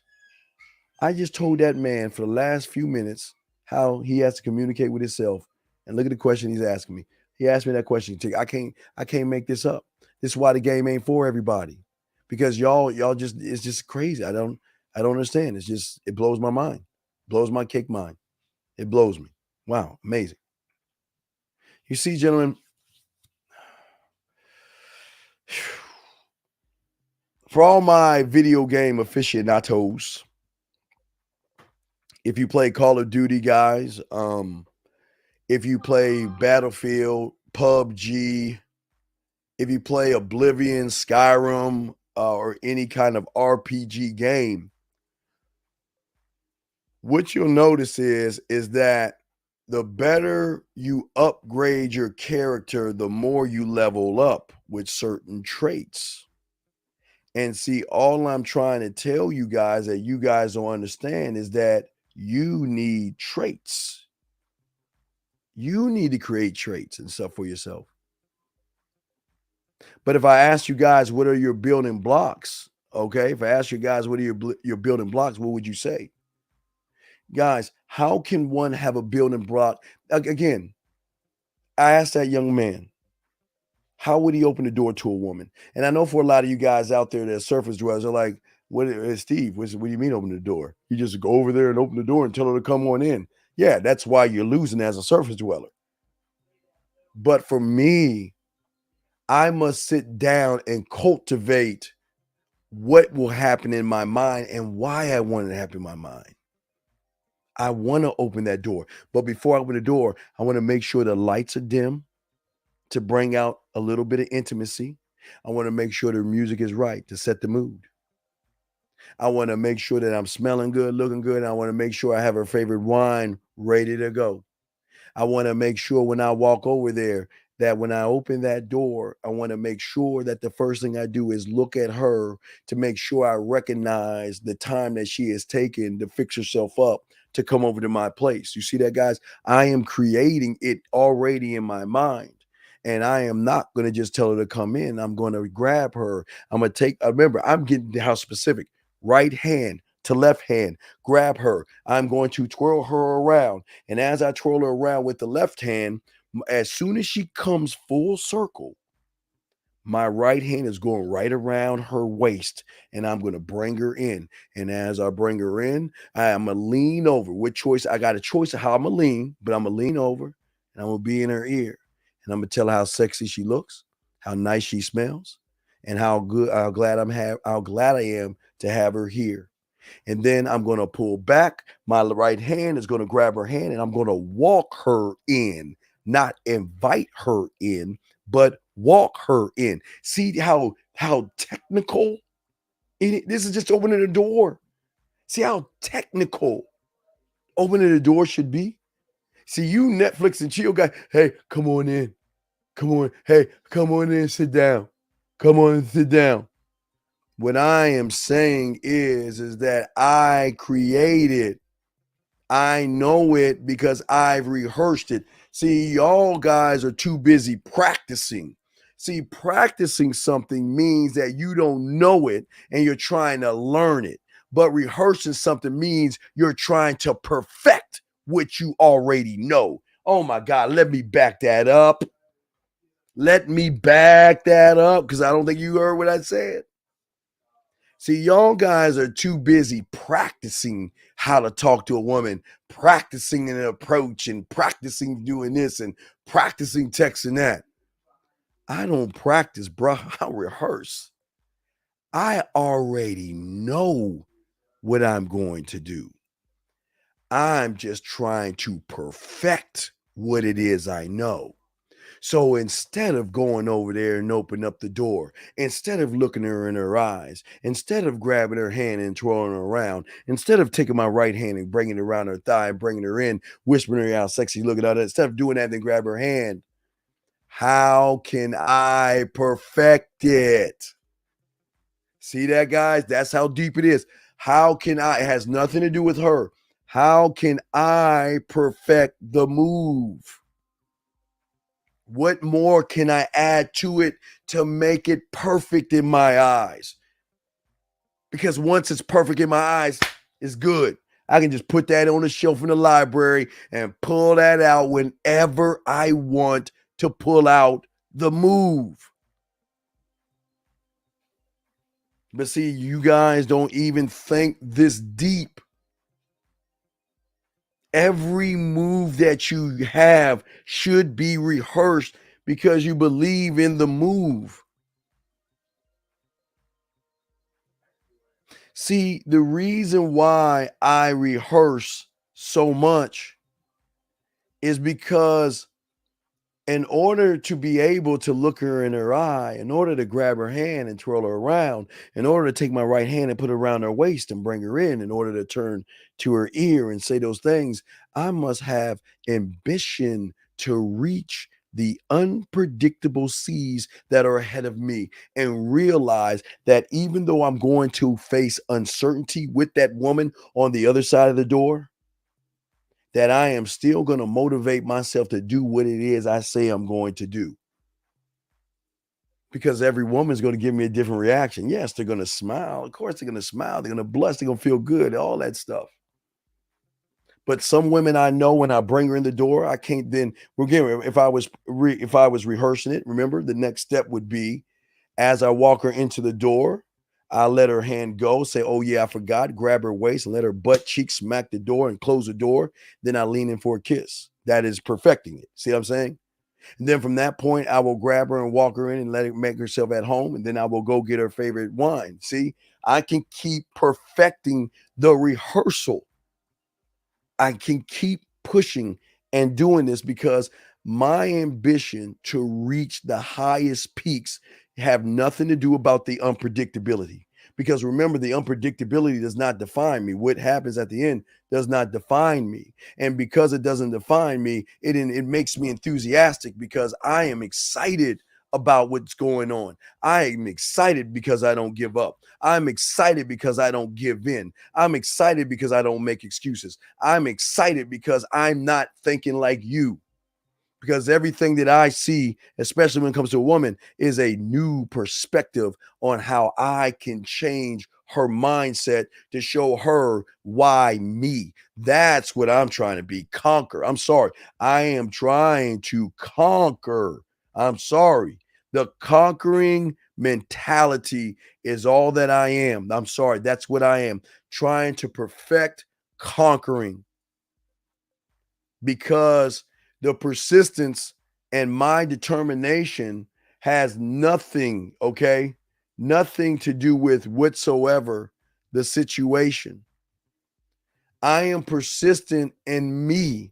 I cannot be persistent in her. And I cannot have her be my determination of what it is I do.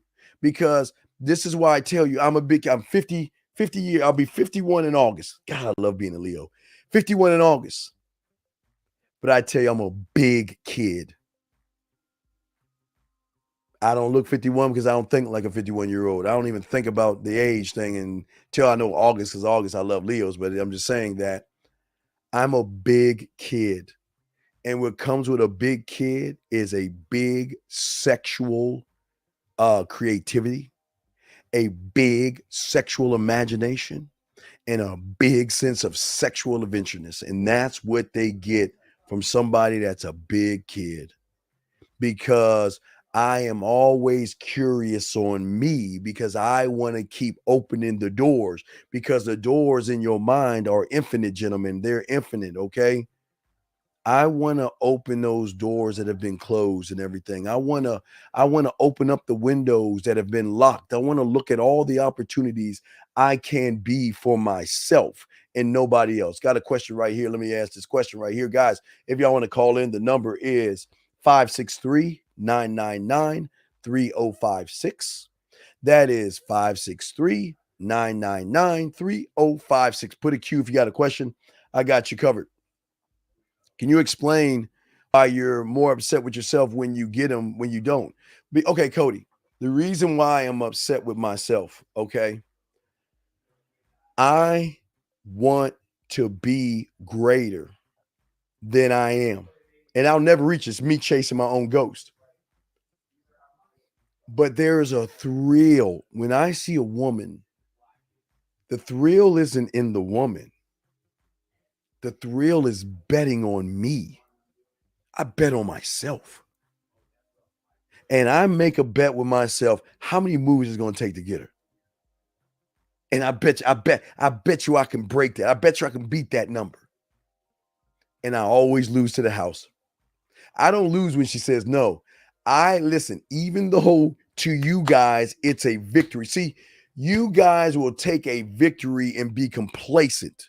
Like if a woman gives you a little bit of play, you're like, oh, I don't need to study anymore. I don't need to go beyond that point. Thank you, 163 likes. I don't need to do anything. I can just stay complacent. No, because I am very competitive. I am never satisfied getting what I get because I always will feel I can do better. And I will never be satisfied with just getting them. That's not satisfaction. That's me questioning why or where did I go wrong and where can I do better?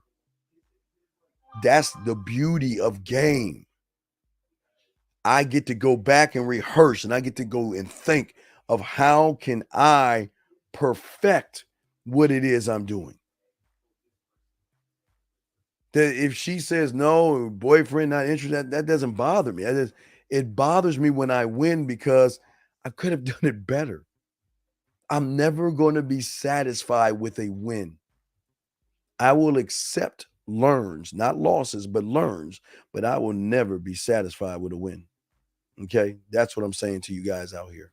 All right, Cody, y'all got a question, guys? Y'all go ahead. We got you covered. If you have a question, go ahead and put a Q in there. Thanks, Unique. I guess it is. I don't know if it's Father's Day on your side of the planet. I don't know, but let me continue what I was saying. See, gentlemen, as I was saying to you guys before, the child in you always tell you, man, there's not. Listen, I don't know what. Somewhere along your life, some woman ran up to you and said, "Oh, you're so immature. You need to act more mature." Now, listen. Let me tell you, there is a difference between having your friend run up and tell a woman, hey, my friend likes you. We ain't talking about that immaturity. I'm saying to look at life as fun, enjoyment, like you did as a kid, where you can have that sense of adventure to have fun and enjoy who you are and enjoy what you do. Okay. All right. Let me see. Peach has asked a question. I guess you're asking me this. Let me see, Peach. You're asking. Let me see. Let me pull that up. How can a woman ever satisfy a man that's well? You can't. I don't know what you mean by insatiable, because a lot of these surface dwellers have an insatiable appetite for certain things. So I don't know I need more depth in your question. I need more depth in the question that you're asking, because I don't know if it's coming from a surface dweller side or a man side. So I need more information from you on that question. But let me continue. As I said before, is that, remember I played the Kevin Spacey that we got to think differently. We got to think outside of the bubble. Well, when you are one with yourself and you enjoy your life and you have fun and everything's exciting, that you see things differently. See, as a man, I consider and understand the perspectives that are out there. I understand what's happening out there because my optimism, okay, will always push me towards the darkness, because I'm the villain. I don't want to go into the light. The light will burn me up. I don't want to be in the light. I don't want to be in the light. The light is too easy, because the light, I can see everything. I don't want to see everything. I want to go in the cave, the burning building. I want the challenge of challenging myself to go into the darkness. Why? Because even in the darkness, my mind will be the light to get me through whatever I need. So I don't have to worry about the darkness. The darkness doesn't scare me. Now I watched when I was young, I watched a lot of Friday 13th. I didn't go camping. I'd be honest. I black people just don't do the wood like that. Not all of them, but I don't go camping. Let me get to this question right here. How can you change your addictions and make them more beneficial? Ghost, I already answered the question. Let me keep going. I already answered the question. Don't ask me the same question twice. Meaning, if you're not satisfied when you get the woman, how can a woman ever hold your attention? Well, here's the thing. I don't need a woman to hold my attention. I just need her to get past attention to be worth my time. Okay? See, getting my attention is only step number 2 of millions of steps. It is just not attention. I need someone that's worth my time, because my time will never be wasted. A woman can waste a guy's time, a surface dweller's time all the time. Not me. If she has my attention, that's cool, but what are you doing to get my time? And then what are you doing to make me fall, not in love, because we don't fall in love. Let me fall into respect. Let me fall into respect. And then after I fall in respect, then you get the prize. But if all you want is my attention, then I will dismiss you, because if all you want is my attention, then I'm not the guy for you. And I will tell you, I'm not the one. And listen, it's not a dick move to tell a woman to dismiss her, but I dismiss women because that's what we do. Because if my level with you is just attention, then I have failed. then we ain't connecting. You see what I'm saying? I don't want your attention to be the end all be all, because I am all things. And if I'm all things and I create worlds and universes in my mind, one must be greater than attention, because you got my curiosity, because now I'm around. But what are you going to do to keep me around? See, let me give you guys an example when I'm talking about how the coin flips and why you guys lose. See, you get caught up in a woman's body and her looks and all that other stuff, and you stay in that area. You never go beyond that area because you're so happy that someone that looks good is giving you a little bit of play. You're so happy that they send you one-word text messages or they want to hang out with you. You're satisfied with being average. Nah, I'm not average. I'm saying is, at the end of the day, that if all you do is get my attention, I got to let you go because you're boring me. Again, you are boring me.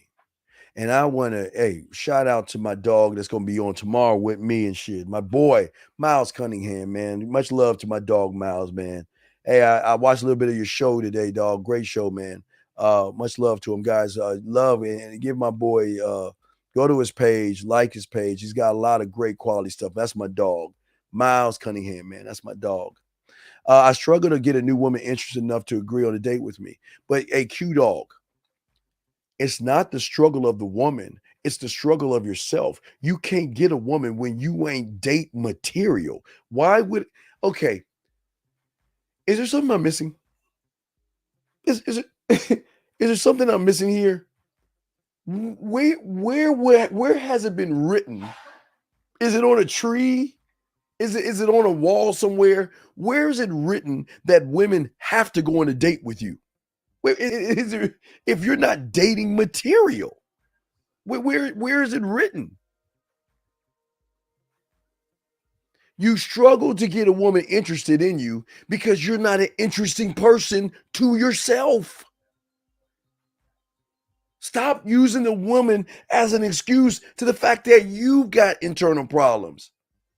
Because I know you ain't setting up how to make a woman smile, making her blush, making her laugh, making her think, making her react, showing her why you ain't even doing that. You know what you're doing? You're like, oh man, the world is not fair. Oh, shucks. Well, I'll see you tomorrow. We'll play some more Dungeons and Dragons. I've got the Elf Major level 5 green card, and I just got that, man. Wow. So we'll play I'll see you in your basement.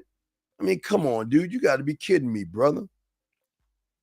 Why would a woman agree on going out with a library? You know what? You're the ride at the amusement park. You know, they always got that ride over by the kiddie section. You know that little roller coaster that goes what? It goes like 2 miles an hour in a boring ass little circle. And those kids are having so much fun. But you're a grown man in that boring roller coaster ride. Boring. And it's just amazing how you think a woman should actually like give you some play. All right. Question. Zay says, Unc, it's never you're unattractive. It's always you're short. Does my game need to improve? No, Zay. I'm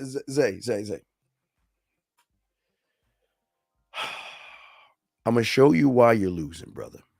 I got you. I'm going to show you why you're losing. You have trained yourself, and I bet you were probably telling these women that, you know, girls usually let me down or let me go because I'm unattractive. Brother, listen to me. I'm like 5'6", 5'7". I don't even know how tall I am. I guess as I'm getting older, I'm getting shorter. I'm a little dude. I'm not 6 foot something. I'm a little dude that thinks like a giant. My height doesn't define me because I have been with so many women that are taller than me. I mean, because no matter how tall you are, we are the same side as in bed, right? Yeah, I mean, so what I'm saying is I have dealt with taller women all the time. I'm cool with that. So being with somebody taller or because I'm short, what does that got to do with anything? If you cannot accept me for my height, they've got every right to do that. Wait. So am I supposed to run and cry and look at the tooth fairy or somebody and beg to be tall? Or wait, maybe I should go online and get those little stilt things and slide them in my shoes so I can feel tall. Why would I do that to myself? I love what I am, and I am proud of what I am, and I am never going to try to prove who I am to anybody, especially a woman. And all you're doing is trying to prove yourself to a woman. And that's what I'm saying, man. It doesn't make any sense. Why would you allow a woman to tell you that you're short? Because what you don't know, if you got a mouthpiece, they don't care. They don't care if you're short. They don't care if you're fat. They don't care if you're out of shape. They don't care what it is. If you can move mountains in their mind, they do not care. Because just like you, I've got that same thing.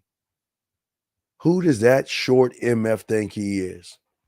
Who does that short person? I can't believe he thinks he's all that. I mean, look at that little short thing.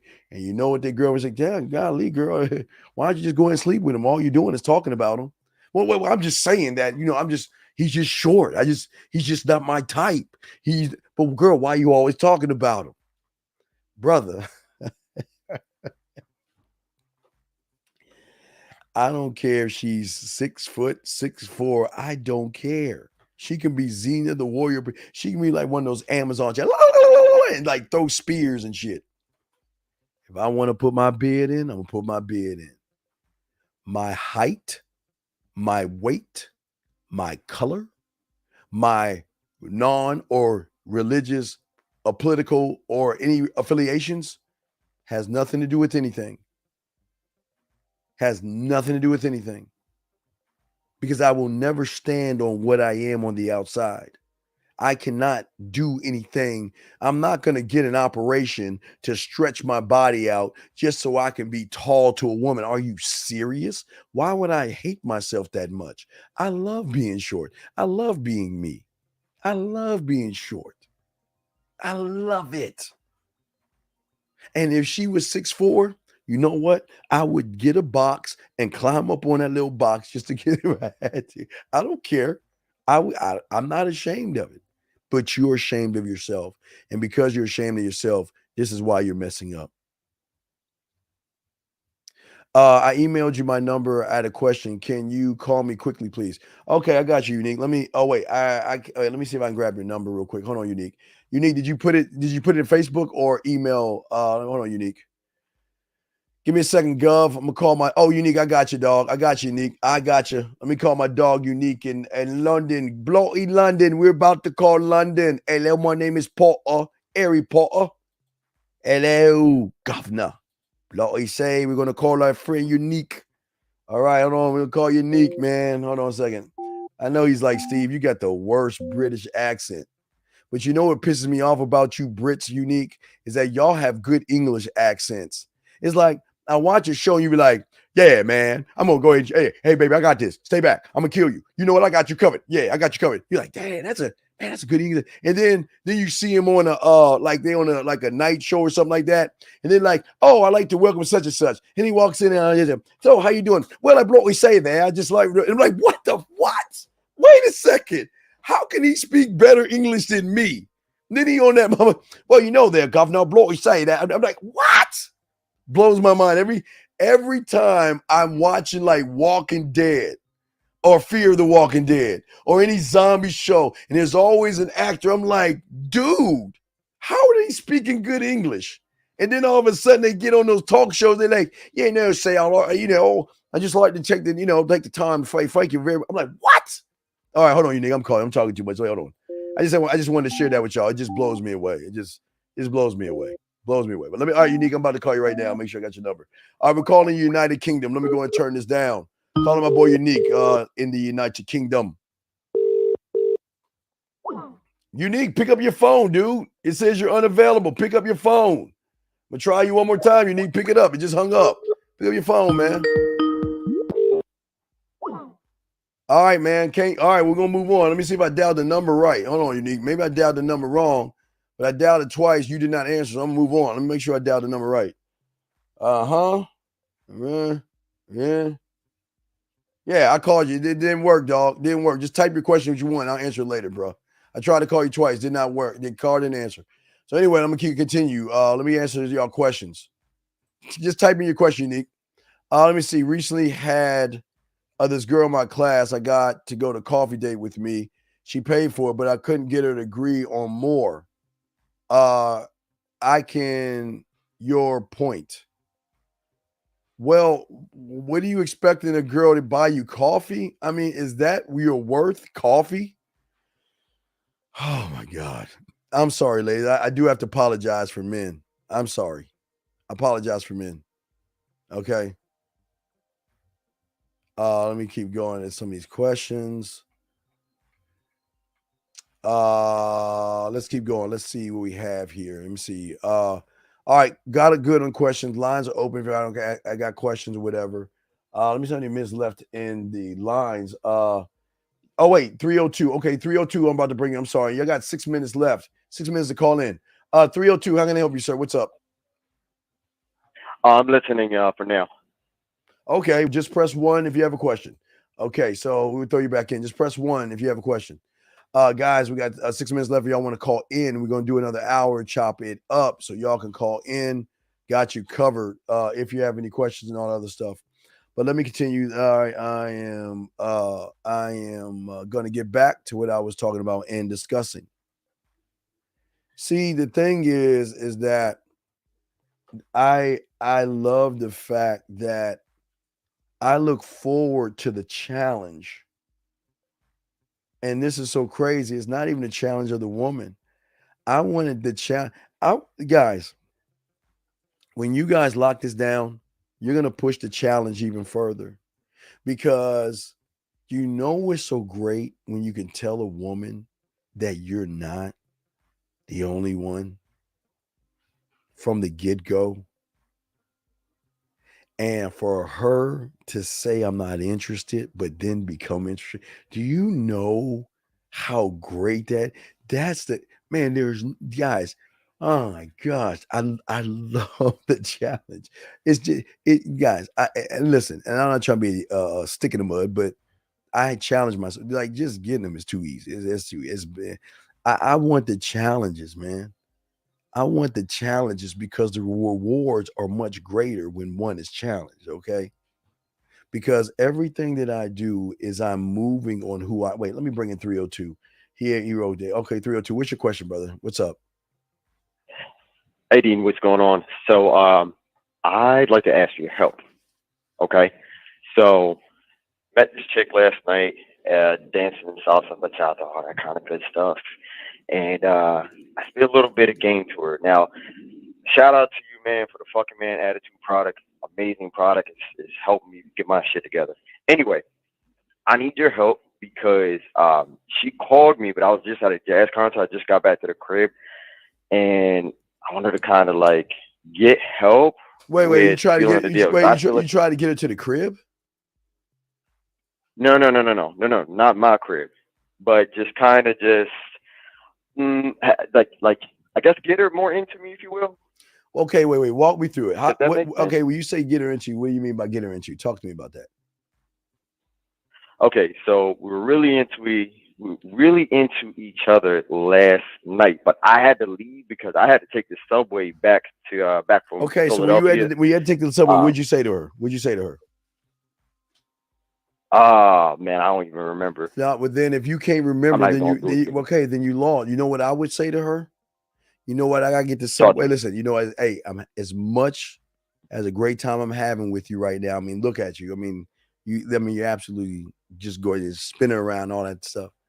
That you know what? I gotta. Wait, hold on. Listen, I gotta get back on the subway and I gotta go. But even though I don't want this night to end, it's gotta end. But allow me to make it up to you. I'm free tomorrow at 12 o'clock. Let's get back together. And you know what? I want you to wear something in black because I love the contrast of your skin off the black outfit. So let's meet up at 7 o'clock. You see what I'm saying? Because you're not taking the fact that you got to go somewhere. You have to go, but this lines up with you being able to make it up to her. Does that make any sense? At the moment, not all the way, but I'm gonna listen listen. Y'all are in a moment, but you know you have to go, right? So this is also a perfect opportunity because you have to go, gives you the opportunity to say, okay, let me make it up to you by setting up the. Remember, I'm always leading her where I want her to go. I'm always leading. Right. So remember the rule of Jill Scott. I'm telling her what to do. I gotta go. But you know what? I want to make it up to you. Let's get together Saturday or Sunday at this time, this place, and this is what I want you to wear. And I'm going to tell you why I want you to wear that, because looking at you right now and what you have on, I want to see you in that color in something else. See that? Boom, boom, boom. My man. And then why? Yeah. And then what happened? When was the last conversation y'all had? We haven't had a conversation since. I think we had like a brief text message conversation. All right, tell me about the last. Go grab your text message. Let's hear what he said. Let's hear what he said on the text message. Okay, so she sent to me, "Hey, hope you made it to your train in time. It's Shannon." I was like, "Yeah, I made it. Time for the Dean card." 90 seconds. Said, "I got a bit of bone to pick with you." She said, "And what would that be?" The fact that you haven't sent me a picture of yourself so I can tell you how sexy you are. Okay. She said, "I think you can remember what I look like without a picture." And then sent another one saying, "Thanks for saying I'm sexy though." And what'd you say? And then I think this is where I dropped the ball, and I said, "Oh, I remember what you look like, but unlike dancing, I will tell you stories you won't forget." No, nah. You're trying too hard now. She sends you the photo. Yeah, I kind of felt that. She sends you the photo. Thank you for refreshing my memory. Oh yeah, now I forgot. Yeah, speaking of refreshing my memory, you know what? I'm free Saturday. Da da da da da da da. Leaving her. See. So then you said that. Yeah. What did she say back to you? Oh, she didn't respond. Okay. Well, you got to charge her because, see, you're okay. You just met her and you're trying to push it towards sex versus make her feel sexy. See, I don't like using this. This is kind of like next stuff that I'm gonna use, like in the book. Listen, it's. See, I don't want to shame you for pushing it to sex. 10 seconds. But if you're pushing it to sex without, okay, what I want you to do, you got a piece of paper? Getting one out right now. Get a piece of paper. Let me show you. Let me show you what you and everybody else does. I'm gonna show you the secret of the sauce of the Krabby Patty. But Unique, I got you. Let me read what you're saying, Unique. Hold on, while he's getting this piece of paper out. He says, in regards to not using boring questions on dates, how can I apply this when I'm on a long journey on a train, playing a fight? I use conversation class, etc. in these situations. Happy Father's Day. Wait, are you asking me the question, Unique? Because it's easy. Unique. Remember, Unique. Always remember, my brother. Always remember this, Unique, is that I always set you up for when you're not around to still be around. You know what I mean? See, when you're hitting her from sea and air, voice messages and videos. No, not you, caller. Hold on. I'm talking Unique. Voice message and videos. You're communicating with her when you're not around because she's got access to you. When she thinks about you, this is how cold it is. When she thinks about you, she's got access to press play to hear your voice. And a lot of women will be listening to your voice that you don't even realize it, but all they're doing is pressing the drug. But hold on a second. So caller, you got your piece of paper out? Yep. All right. So what I want you to do, I want you to draw a line horizontally. Just draw a line. Okay. Okay. Then at the tip of it, draw a circle on one tip. Yep. And then on the other tip, draw another circle. Okay. Done. And then in the middle, draw a circle. All right, done. Okay. The left-hand side says meet woman. Meeting woman. Meeting, plural. Sorry. Not me. Meeting woman. Yep. And then at the far right-hand side, write sex. Sex. Okay. That dot in the middle is why. And before I even tell you, I kind of said a little bit, but let me go ahead and mark this because I don't want no one taking my stuff because nobody talks about this. Wait, let me mark it, dog, because I don't want anybody. If you ever hear what I'm about to say, guys, you know it's coming from us. Mark it. This is 100% authentic. It's coming from me. Shout out to those who listen. Everybody listen to me. Shout out to y'all guys. Now, pulling up POA. What is the biggest mistake is in that circle right there. It's the one thing that 99.99999% of the guys out there automatically fail. And that's why they don't get sex. Because of what's in the dot. You ready? You want to know what that is? Talk to me. They want sex, but they're not making the woman feel sexy. You can't get sex if she doesn't feel sexy. The gap between you meeting her and you sleeping with her comes down to that middle dot right there. And if you can't make her feel sexy, you will not get sex. What will happen is you will branch off from that dot. Now, listen, I'm going to tell you. Now, what I want you to do from that dot, draw a diagonal line. Draw a diagonal line at the bottom, caller, and draw a diagonal line at the top, okay? For all you guys out there, I will draw it for you guys out there that are like, Steve, can you draw what you're saying? It's in your head. Yes, it's in my head. So let me get my marker. So kind of like an X. No. It's kind of diag. Wait, where's my marker? Hold on. I gotta find my cake marker. Where's my marker at? I just had it. Come on, Steven. I'm old, guys. Give me a second. What did I do with my marker?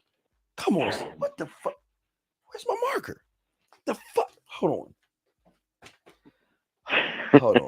dog. Hold on. I just had that mug, man.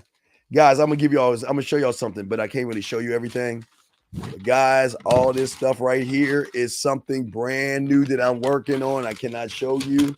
It's what I've been doing. I didn't have a show yesterday because I am perfecting this right here, gentlemen. And because I'm perfecting this, it's something brand new that nobody on YouTube that is teaching game is doing. And y'all are gonna have this when it's done. I just gave y'all a sample of that, but let me find.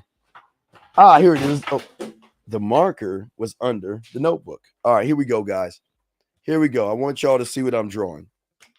So let me show you guys this, and I've already described. Okay, put that there. All right, so I want y'all to look. Oh man, I dropped my remote. I'm gonna go commercial. Okay, look, draw this, guys. Oh wait, let me write it down. Hold on. Sex meeting. All right, wait. Hold on. Okay, I see what you're doing. All right, yeah, okay. I want y'all to see that. Y'all watch it live. I want y'all to draw this, okay? Meeting her. The dot is sex, and then I want y'all to branch off. I want y'all to do 2 branches from the dot. Okay? 2 branches from the dot. Okay. All right, give me a second. I think I just dropped my remote because the TV's on. I gotta turn off my damn TV. Shit. Oh, never mind. I can turn it off from here. I gotta get remote control. All right, there we go. My TV's off. Okay, let me tell y'all this, guys. This the Man Mindset. I am the Dean. Class in session. We're gonna break this down in 1 second, guys. Y'all got questions? Lines are down. I'll open the lines back up for an hour or so because we're gonna chop it up. So don't worry, 314. After I'll do this. But we'll be right back, guys. It's the Man Mindset. What up, though? It's your boy Paige Kennedy. You already know what it is, and you're listening to the ManMindset.com. Dating help for men with your host Steve the Dean Williams. What's up? This is T.O., and you're listening to the ManMindset.com dating help for men with your host, Steve the Dean Williams. This is the Shark Damon John, and you're listening to the ManMindset.com dating help for men with your host, Steve the Dean Williams. All right, I'm back. It's the Man Mindset. I am the Dean. Class is in session. I'm showing y'all something that nobody's ever showed y'all. I'm about to break it down to you guys, and I want you guys to see right here, okay? So between you meeting her and having sex is this middle line, this dot right here.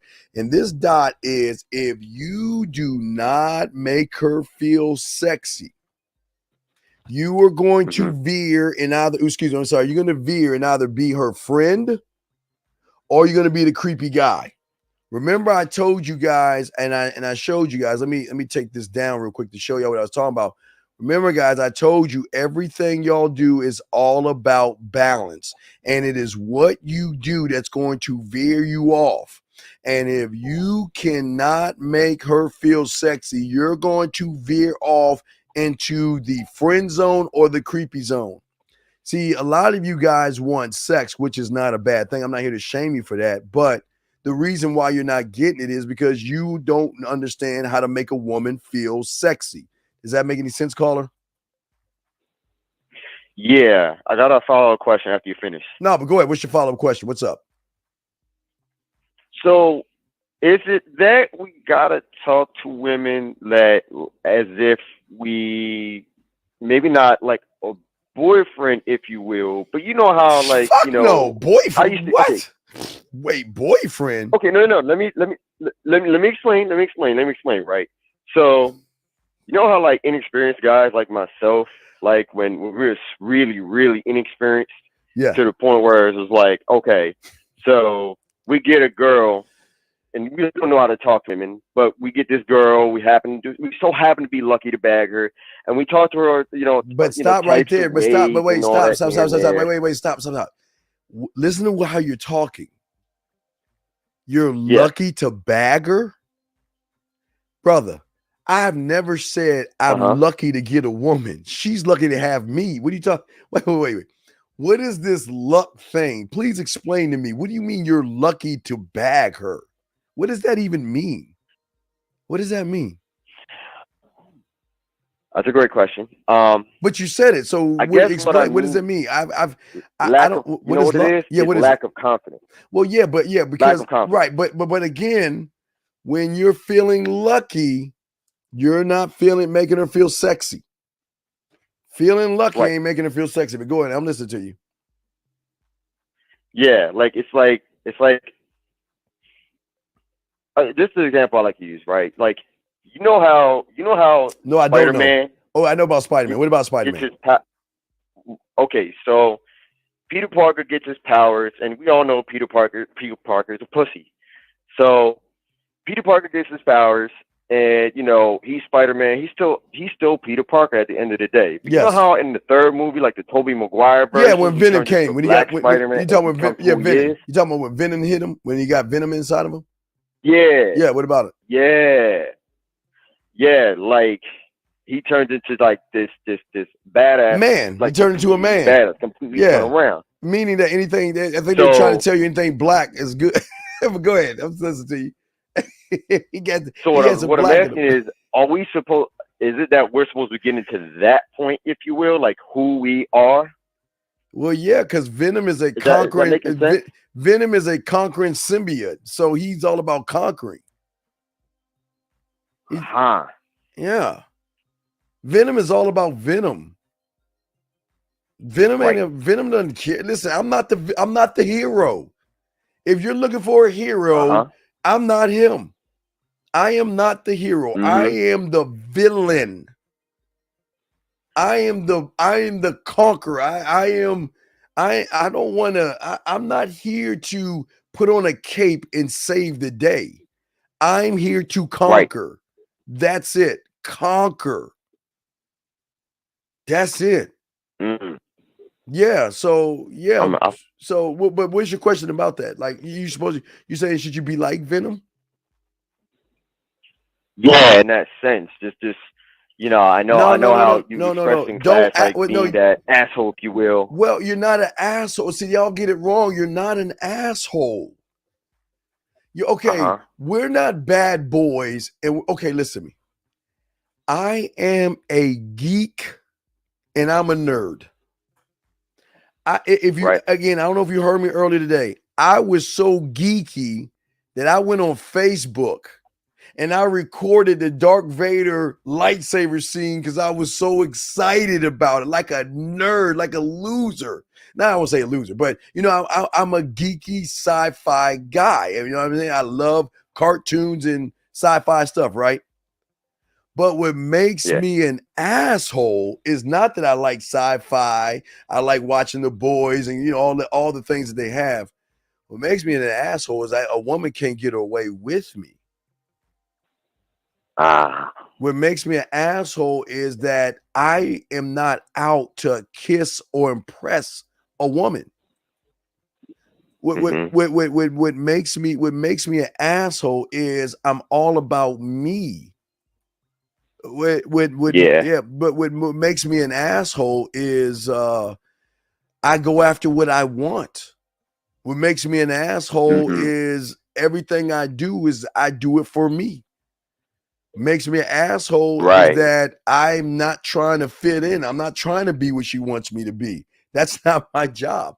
My job is not to explain myself to her. She's got to learn me. I'm the letter A. I'm the number one. That's what makes me an a-hole.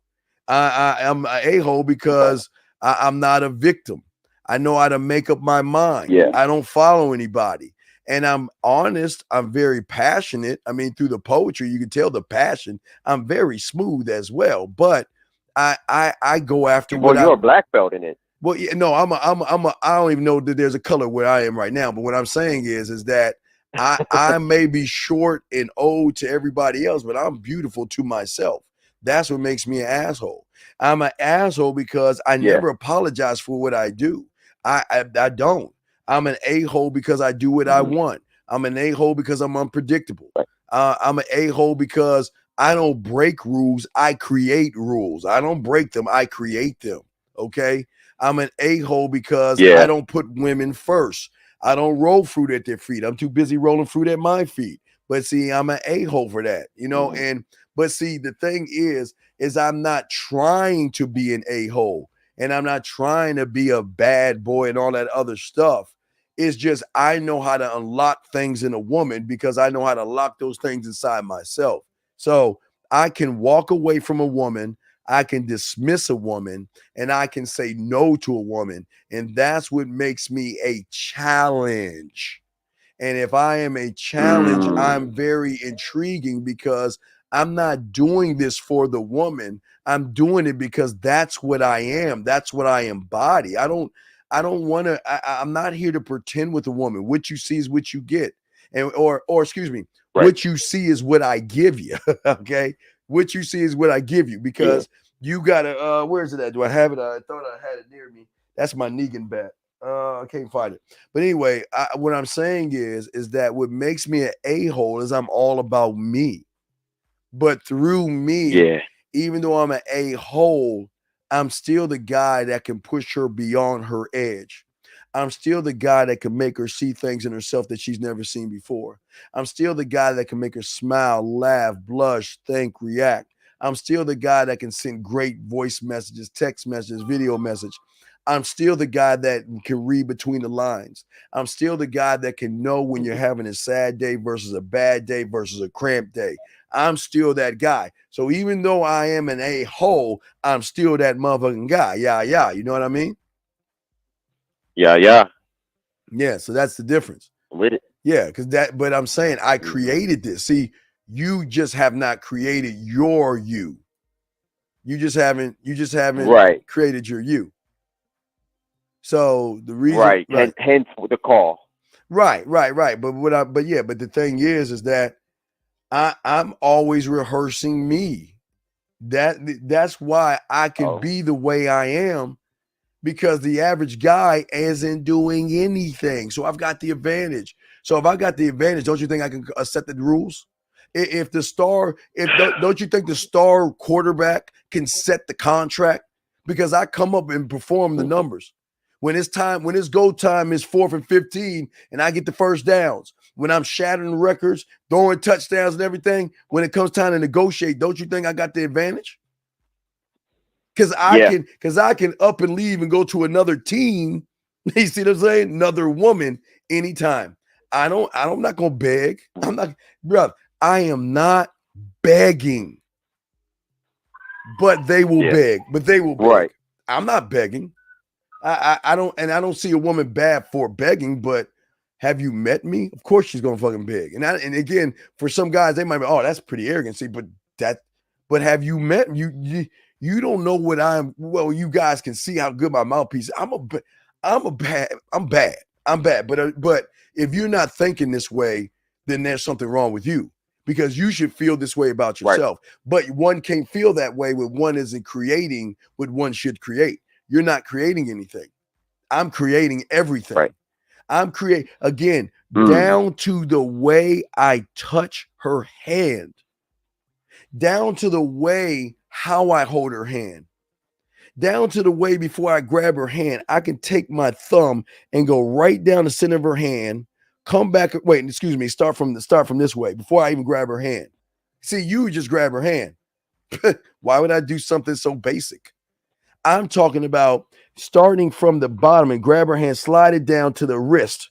You guys, I want y'all to do that. Take your thumb right here, slide it all the way down. Feel that right there? Feel that right there? And then come around. And guys, from the bottom right here, come around this way and come up this way, and then come around this way. But see, that's what I created. So that's just holding her hand. But I can still text that. I can still voice that. I can do that in video. And I can do that when she's in the mood to make her when she's in the mood. Yeah, I mean, you see what I'm saying? So what I'm saying is that I'm creating. So I get to set the tone because I'm the prize. I'm the opportunity. And it's not saying this is not bad by saying I'm an opportunity, because I am the guy that's going to push her beyond her edge. I'm the guy that's going to show her that all of her life, since dealing with average guys, she started to create average thoughts that have shut herself down. But with me, she's going to be beyond average. But here's the beautiful thing, caller. All she's got to do is invite me in. That's all. That's all she's. That's all she's got to do. That's all. Hey, that's all she's got to do is invite me in. That's all. Hey, I keep telling you, I don't want the sex. I want the invite. I don't know about y'all. Y'all can have all the sex y'all want, but it's gonna shoot you to friend and creepy because you don't know how to make her feel sexy. Do you know how a woman feels when she grabs her phone and plays your voice message? When you're the first voice message from all the guys she's known in elementary, junior high, and high school. Now, maybe she has some voice messages, but what voice message is going to make her smile, laugh, blush, and feel sexy? Well, she's going to keep that voice message. And not only keep that voice message, she's probably going to show her friends that voice message. Look at this. Listen to this. I'm working even when I'm not working. I am giving her access to me in a different way where she decides, remember, the only way I can get her to her core is there are checks and balances. I cannot manipulate her to get to the core. The game doesn't work that way. She's got a 100% trust and let me in off of her. I can't force it. See, that's our checks and balances. And that's where we honor that. Of course, I can do all that manipulation, but why would I do that? What fun is in that? There's no fun in that because I'm not that kind of guy, but I'm that guy to keep it a buck. But hey, I'm also the guy that knows that when she chooses to have me in, she'll make that choice. But she can also choose not to. And I respect it. And I will pack up town and I will go away and I will dismiss her. She will no longer get my time. She will no longer get the messages. Right. She will no longer get the voice. So guess what? When I'm gone, because I leave that candle in the window, what do you think the next guy ain't going to be? Boy, especially, oh, man, dog, what is it? June, July, August, September. In 4 months, in 4 months, think of all the women that my clients had last year. Think about what they're going to be thinking about in October. As soon as October hits, they're going to be thinking about, while they probably with somebody, they're going to be thinking about that one guy that put out that Sexoween thing. See that right there? You don't even understand. See, this how deep it is. Nope, they don't even understand it. But they can't help but to think. See, remember, when she lets you in her mind rent free, you're almost there. Because remember, I always tell you, this is why I say it's not about what I am when her and I are together. It's about what she's thinking about when we're apart. Yeah. Because she's going to be. You know what movie you remind me of, Dean? What's that? You remind me of Leonardo DiCaprio's movie, Inception. Oh no, yeah, I know. I've seen Inception. No, but see that. But the thing is your mind. Is it that your mind should be shifting like Inception? Absolutely. It should be tearing down and changing all the time. But yeah, that's how my mind works. But see, I've created that Inception. Nobody's created it for me. Right. And the only way you're going to get it is by creating it for yourself. But see, right, I don't want. right. The problem is I don't want you to be reminded of somebody else. I want them to look at you and say that to you. You see what I'm saying? Peace says, I'm 100%. Peace says more like catch me if you can. Wait a second. You can't catch something you can only rent and lease, girl. She said, oh man. One more thing. What's up, man? What's up? One last thing, man. Do you still have the fucking man attitude on your site? No, and we got it. You just send me a message. We'll talk more about that on the back. Just send me a message and I got you. Send me a message and I got you. I was gonna say, I still have the fucking man attitude, but I was gonna say give a big shout out to that product. We don't talk about product on here. We just talk about what it is right now. Okay. Yeah. Okay. But you got it. I appreciate you. Yeah, but no doubt. But what I'm saying is that even though that girl didn't call back, what did you do wrong? What is the one thing you did wrong? I'm going to be honest. I have no idea yet. And the fact you have no idea, that's the second wrong. But when did you go back into the film room to go over that night to see what you did right versus what you did wrong to make the proper adjustments? See, you don't even do that. That blows my mind. You didn't even do that. Right. Got you. Wait a second. So yeah, we need a coaching session, I think. Yeah, wait. Let me see something here. Uh-oh. Yeah, I think I gotta block this guy, man. I got a guy. Let me block him. Okay. Yeah, let me block him. I don't like guys calling me gummy bear. That's not manly. So I had to let that guy go. But anyway, what I'm saying is, okay, hold on, let me see. Okay, well, you're good to go. So I'll throw you back in. Okay, I got some questions to answer. Okay, brother. Yes, sir. Appreciate you. I'll hit you up a coach. I 100 appreciate you. Steve, why did they come back after ghost you in a week or two? Is it the fact that you ain't running behind them? No, it's not the fact that I don't run behind them. It's the fact of what I'm doing to them while I'm with them that they're not getting from the other guy. The other guy doesn't have wine above his bed. The other guy doesn't have shower lights. The other guy does not have the paintings. The other guy does not know how to greet her at the door the way I told you. The other guy doesn't know how to work the lighting.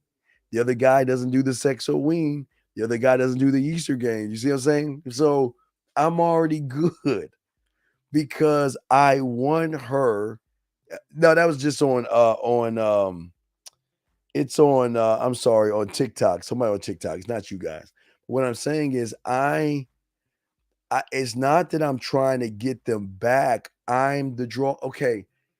You can't get me out once I'm in. You can cover me up. You can try to put a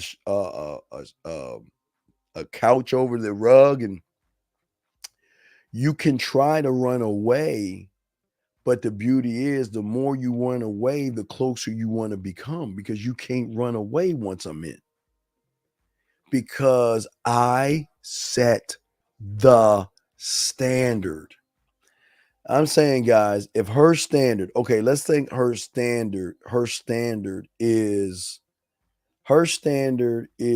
let's say she thinks great sex is an average guy she thinks a 2 is a 10, really, in her mind. So because she's caught in her feelings that she thinks is really her emotions, and she gets tied up with a guy and she actually thinks she's in love. Guys, what if I told you she doesn't even know what love is? She doesn't even know. Guys, they don't even know. Guys, what I am telling you, they do not even know themselves. So what happens when they meet us? What happens when we, or the I, push her beyond the edge that she is? When she thinks that this is as good as it's going to be, this is as far as I'm going to go, what do you think happens when I push her over that edge? So I'm not running behind her. And here's the thing. She's not running behind me because I won't allow her to do that. See, I'm not here to shame her, and I'm not here to make her feel bad. So I will, when they come back, because they always do, that's why I accept them with open arms and just keep it pushing, because you got to understand the kind of weight a woman has. Think about this. She can have thousands of surface dwelling guys, but can't wait for one message from you. You understand the weight in that? That they're not my competition.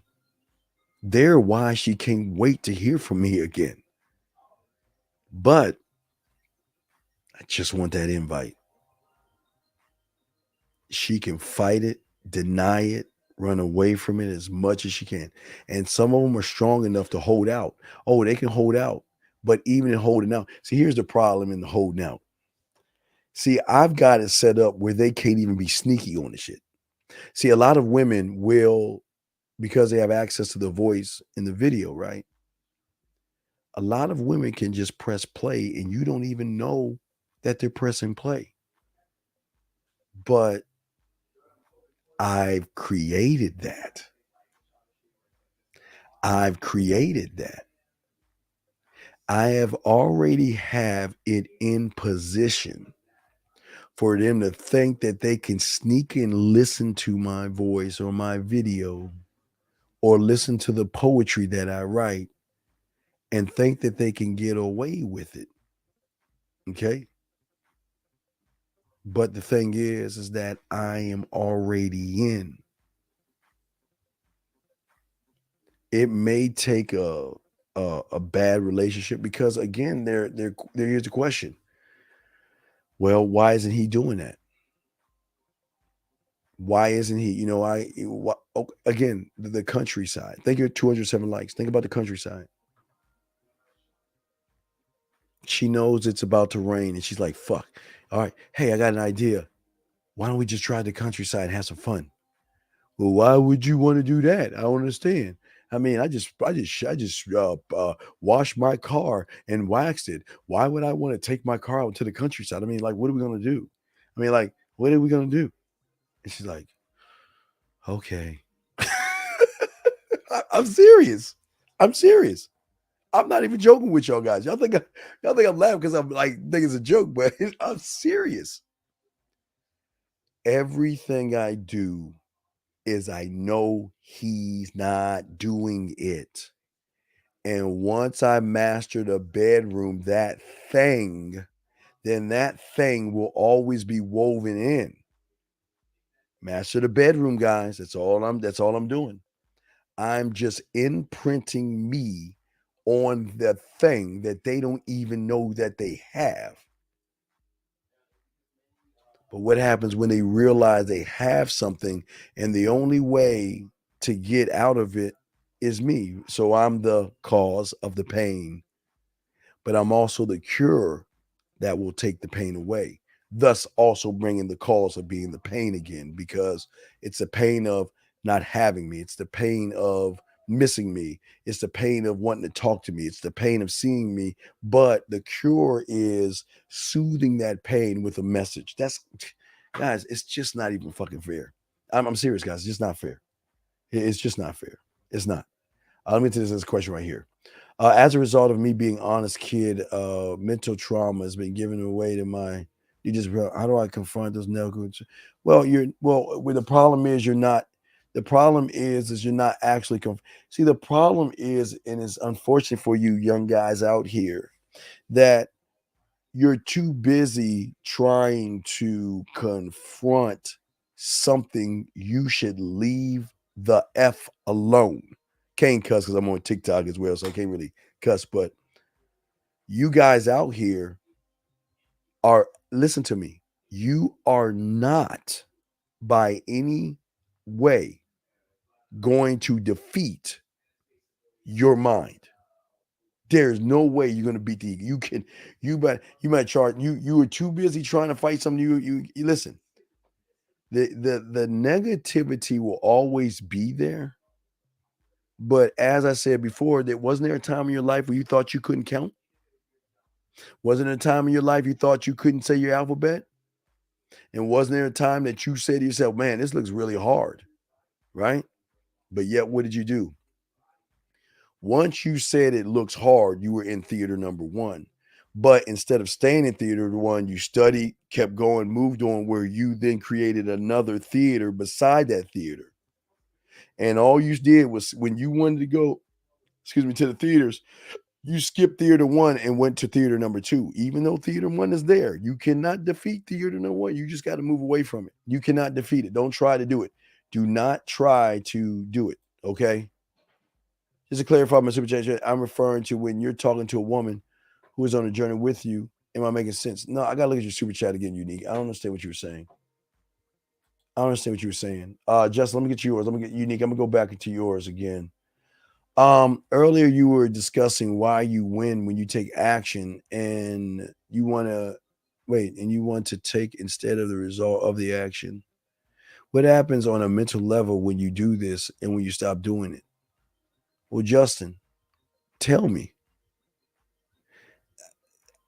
You got guys, these guys are training you to hold your hand on shit you got to find out yourself. Because what happens to me is not you. So don't listen to what's happening to me and think it's going to be you, because it's not going to be you. You see what I'm saying? It's not going to be you. So if it's not going to be you, then stop trying to make it you by wondering what it's going to be like for me. It's none of your business, nor is my business yours. And that's what I'm trying to get you to see. See, you're saying the thing that you need to do, but you want some kind of confirmation to even do it, which means you don't really want to do it at all. So don't even ask the question, because you don't want to do it, man. I can't tell you what happens on your level. You've got to find that out. But once you find that out, you'll be able to be more with yourself. But see, you're too busy not doing your puzzles. You're too busy letting you once. And it's a great question, but there lies the problem in the question.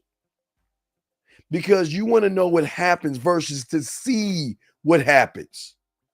And if you want to know what happens, then you have lost. Because only surface dwellers want to be told what happens versus experience what happens. You got to get out of your own way, brother. You got to get out of your own way. Let me go back to Unique's question. In regards of us using born in desert. Well, you're not, but Unique, what I'm saying is I guess what I'm saying is that how do you have boring questions? Wait, were you saying not using boring questions on dates? How can it apply when you're on a journey? Unique. I'm driving. And this is what I'm looking at. And I want you to see the scenery. Or if I'm on an airplane, I'm going to take a photo of the scenery, or maybe there's a certain scenery.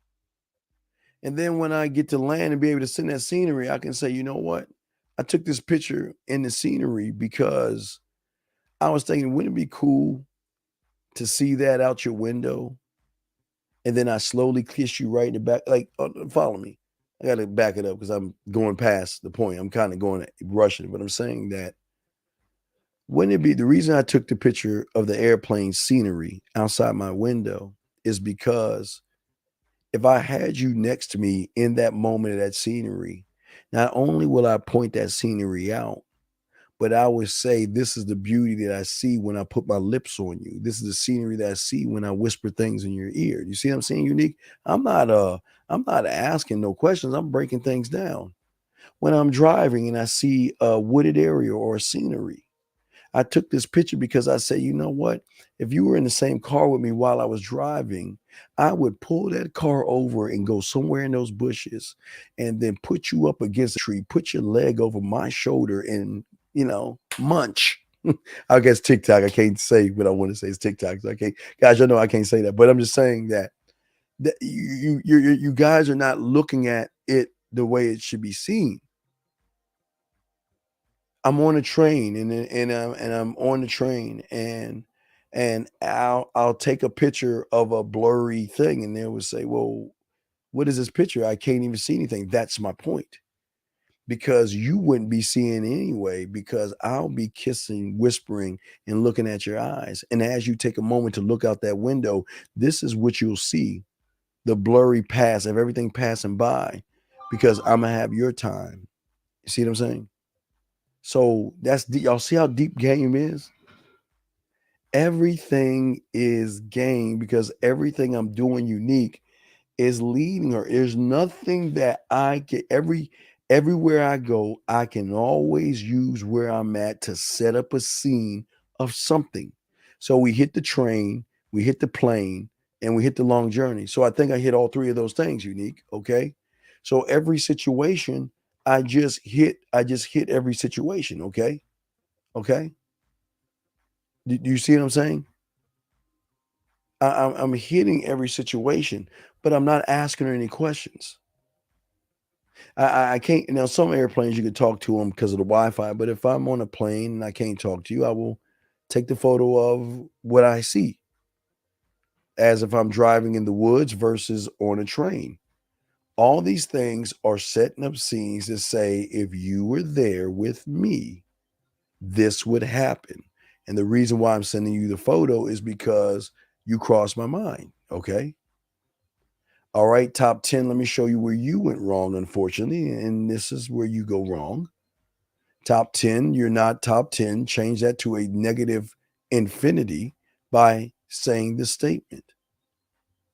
When I approach a beautiful woman, you already lost. Gentlemen, listen to what I'm saying. Listen to what I'm saying.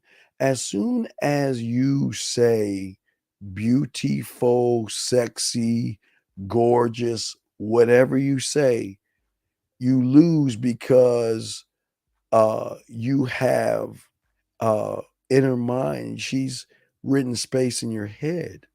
Okay. They don't have, okay, they have an attitude because you're desperate and needy, and all you want to do is have sex with them. But the problem is you're not making them feel sexual. So the problem is they're gonna, and I'm sorry, the creepy is part of the attitude that you're getting because you're not or have not even worked on yourself. As soon as you say, I see a beautiful woman, you already lost. I don't see beauty. I see curiosity, but I don't see beauty. Hips, thighs, ass brings out curiosity, but I don't see beauty until she opens her mouth. And I don't even want to look at her mouth to open. I'm looking at her opening her mind. Y'all ain't ready for this, man, because they ain't ready. Because remember, I keep telling you, y'all are messing up. Show y'all. Y'all are constantly fighting a position that you cannot win.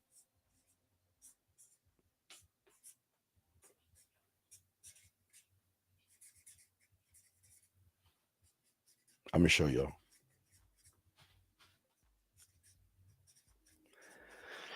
All right. It's this simple right here.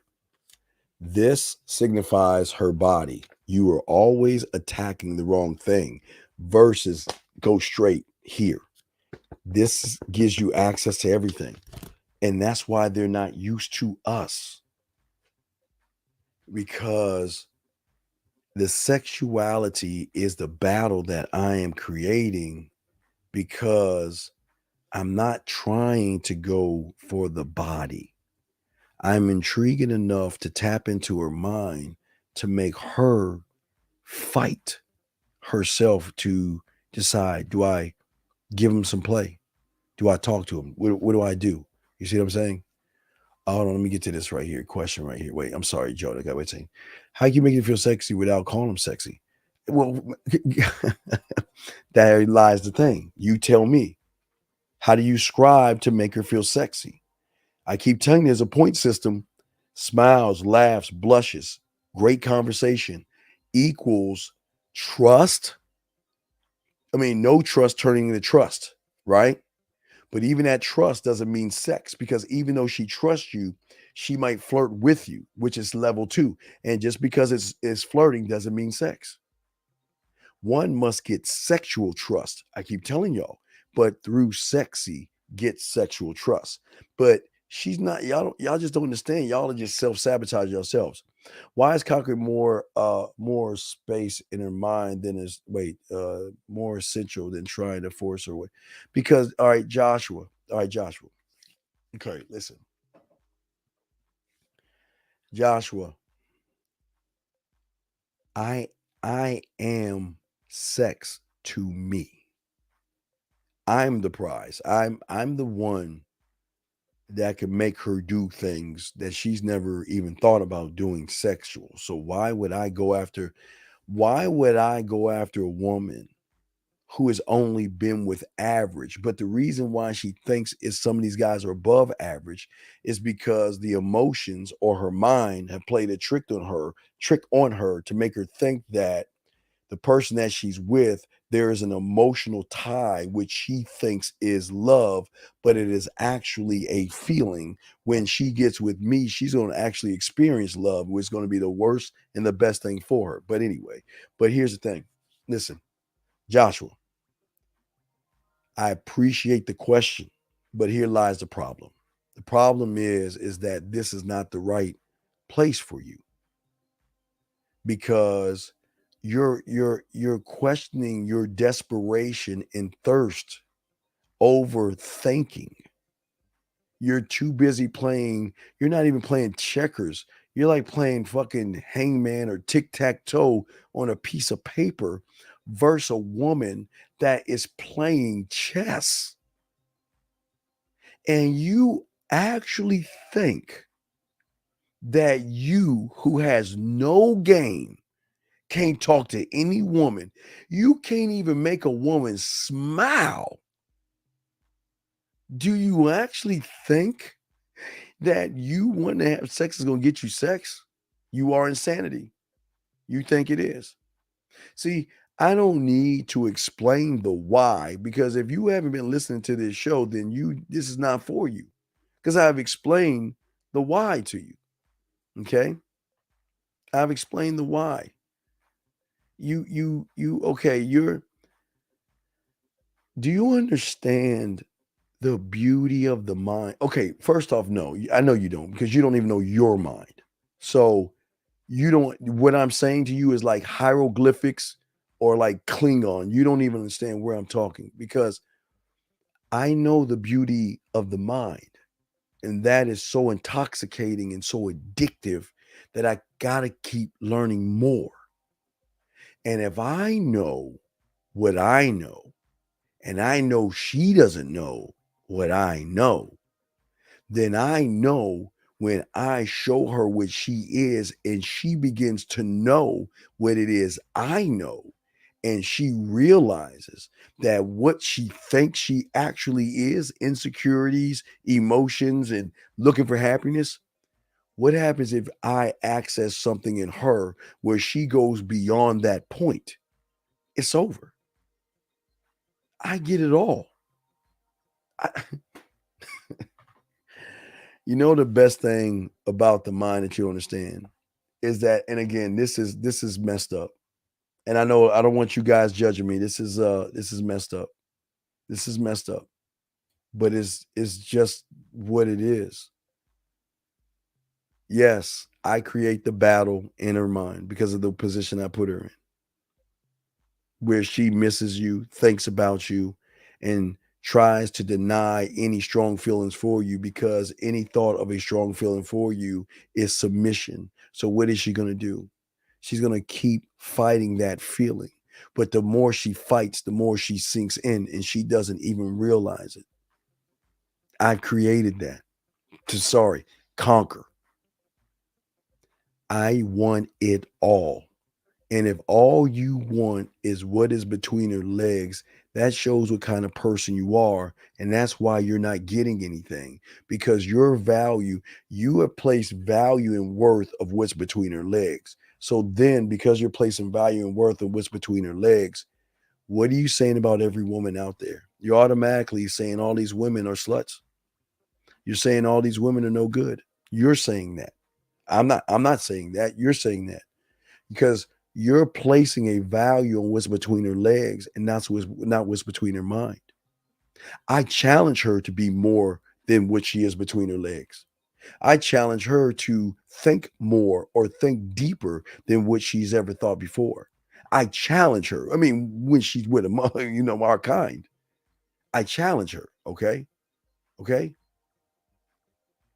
But you don't. Your worth in her is just her allowing you in between her legs. And this is why you always lose, because you don't, and I don't mean value as in you got to worship and bow value. I'm saying that the judgment you have is going to show subconsciously in your behaviors that you're going to treat them like dirt under your shoe. That's just how you're built. It's not nothing bad, but that's how you feel. But because I have value in myself, I have an expectation. I'm not, why would I flood the market with something y'all flooding? Hey, while y'all go to the left, I'm fucking going to the right. And if you guys go to the right, I'm going my ass back to the left. I'm not following you guys. Why would I flood the market when I have value and worth? But see, those are the things that really messes her mind up. Because he ain't trying just to sleep. He ain't forcing himself. He's not running behind me. He's not kissing my ass. But yet, I cannot stop thinking about him. Why is it that, what the fuck is he doing? No. I'm happy with my husband, happy with my boyfriend, happy with the guy I'm seeing, all this. I'm actually happy. Yeah, keep telling yourself that. Of course. Keep telling yourself that. But it's kind of weird because it's kind of like those romance novels. And then once they realize they're in that shit, they're like, God damn, I am in a romance. I mean, how many romance novels always end up where the woman's like, well, no, I love my husband, I love my boyfriend, and I don't like this guy. I know I shouldn't. And they end up smashing. Because her happiness is actually temporary. Because she doesn't know what happiness is. Because they're putting happiness into things outside of themselves.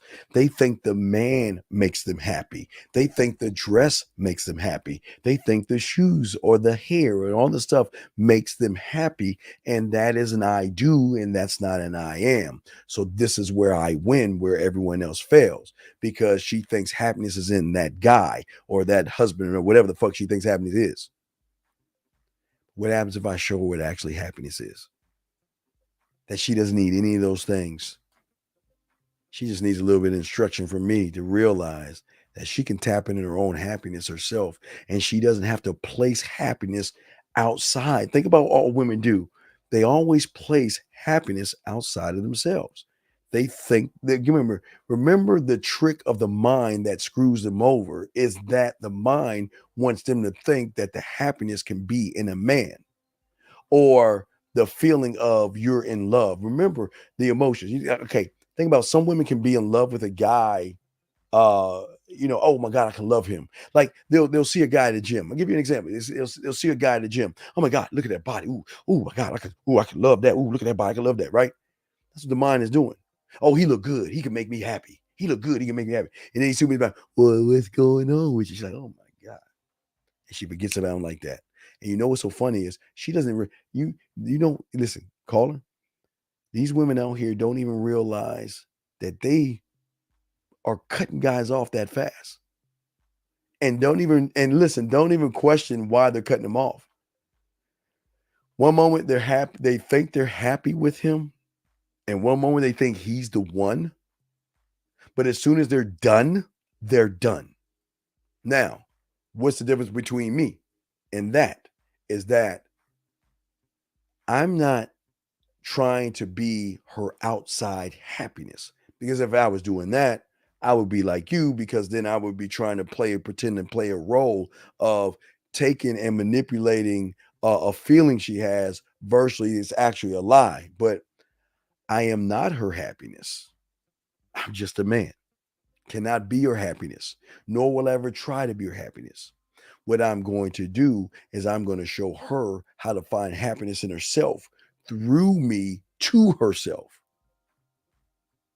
Because the only way to keep up and catch up or be around me or be worth my time and don't get dismissed is when she decides to open that mind up and decides that that person or persons, whoever she's seeing or hanging out with, whatever, those guys are not going to make her happy.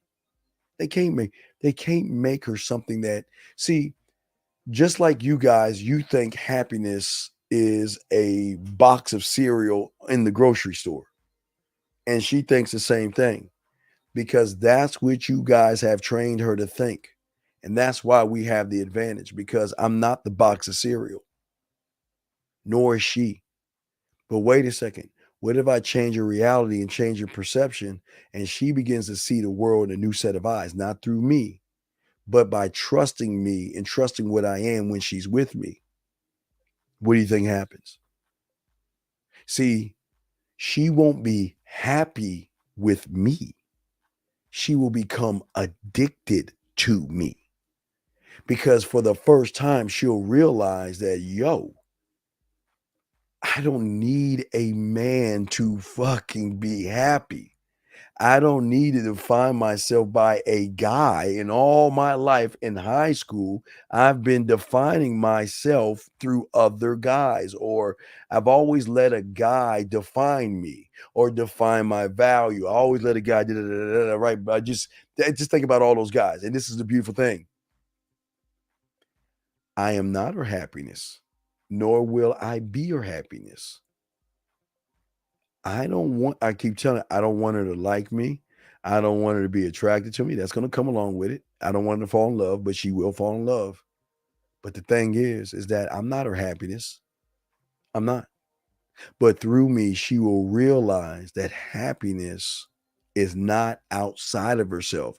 But here's the thing, guys. She doesn't even see, she can't see it, because there's that wall of her mind making sure that is giving her an illusion. Okay. See, remember, her mind is screwing her over too. And she doesn't even realize that, by making her think happiness is what the Kardashians does, or happiness is that Prada bag, or that those pair of shoes. I mean, sometimes Sex in the City would come on, and I would just sit and watch and say, gosh, this is why we would wreck all them women, man. You want to know why? Because their happiness is in external. Just like you guys, your happiness is what's between her legs, external.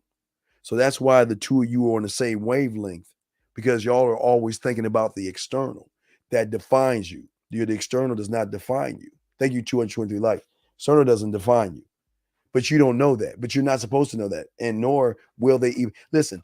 Even though they're hearing me right now, they still won't understand. They still won't, because the mind will not allow them to understand. The mind, like your mind, is pulling their strings right now.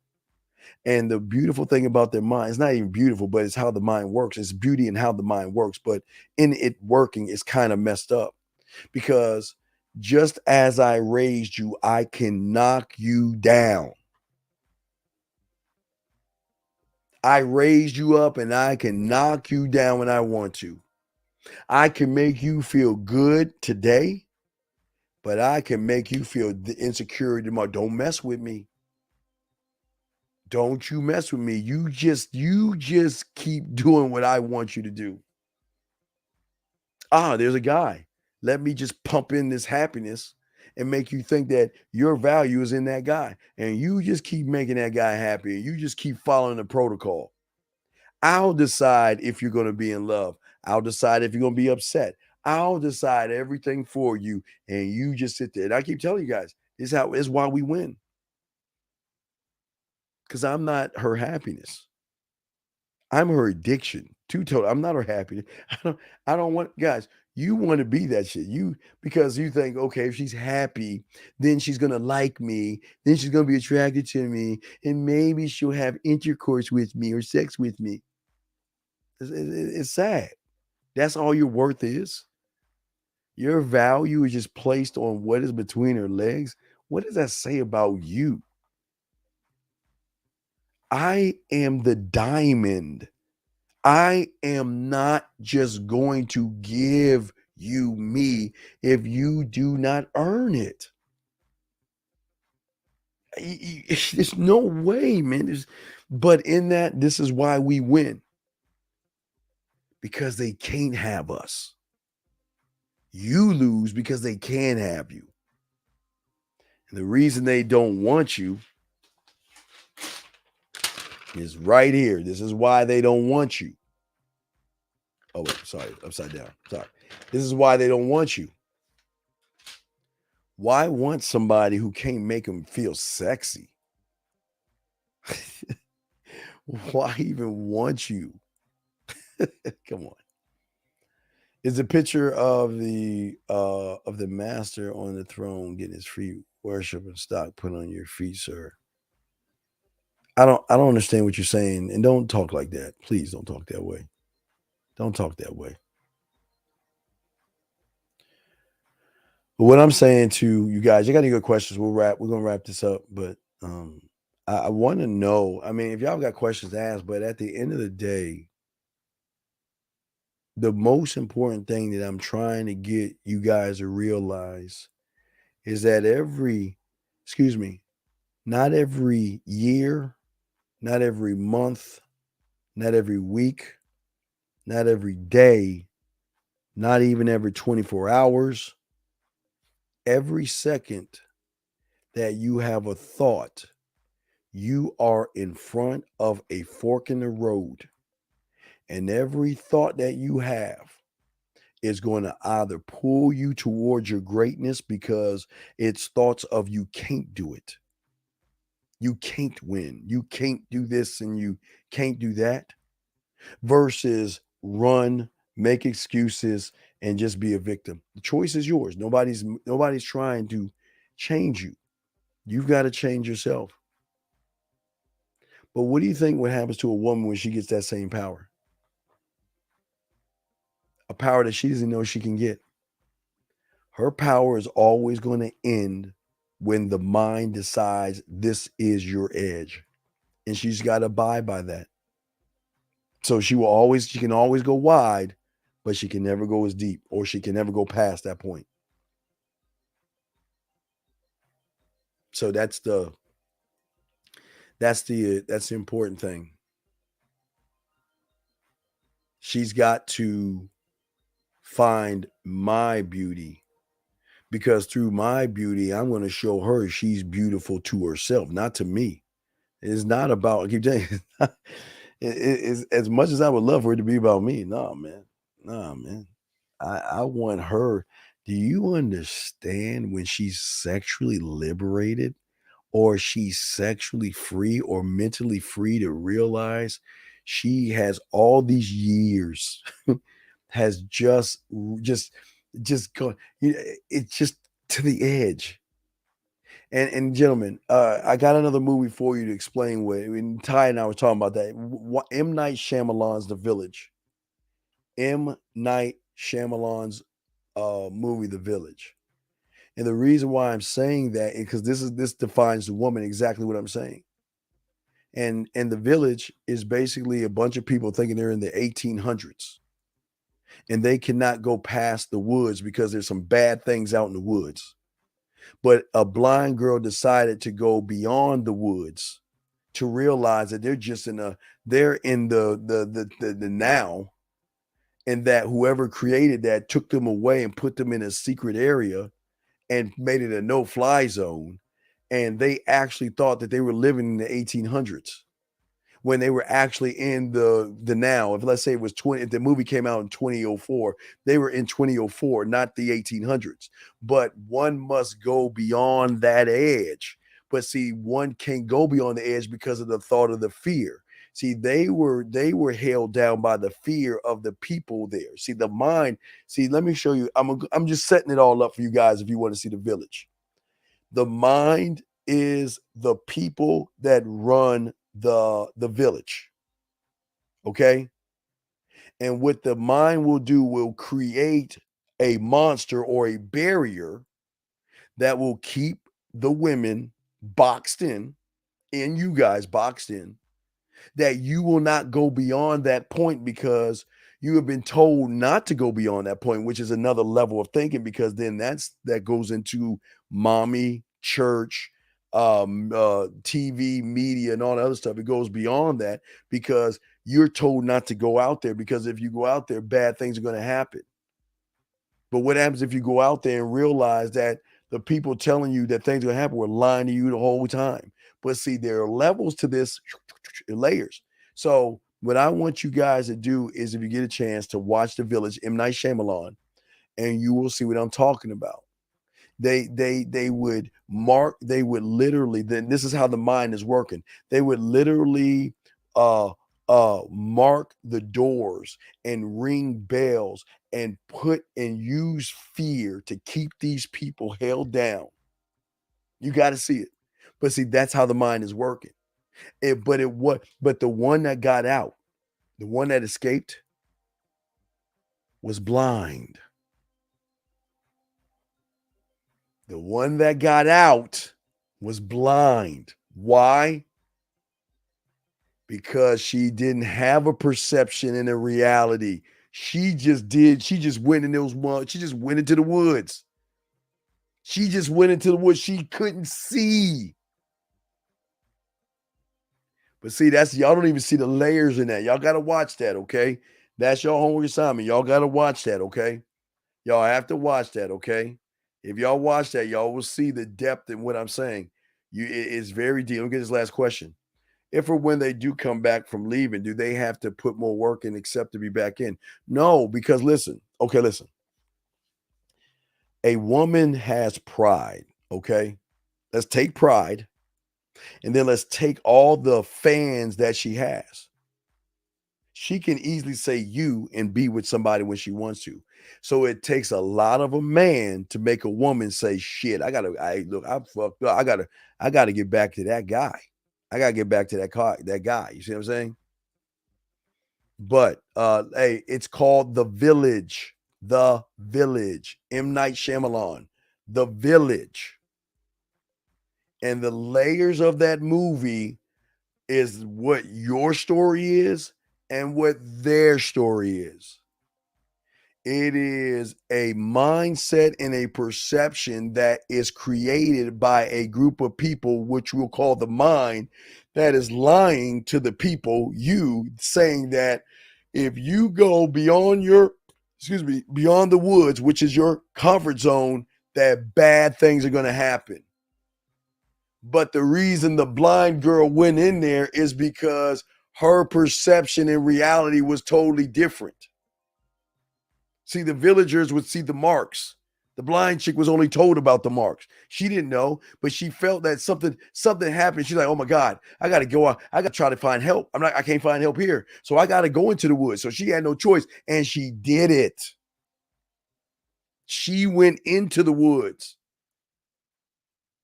And y'all don't see, there's so many layers of game in there. So what I want y'all to do to watch, it's called The Village. Just watch it when you get a chance, okay? That'll be I like to leave y'all with a homework assignment. So make sure you watch The Village, okay? Watch The Village and see what your mind is doing to you right now. It is the perfect movie to show you what the mind is doing to you and women. And women.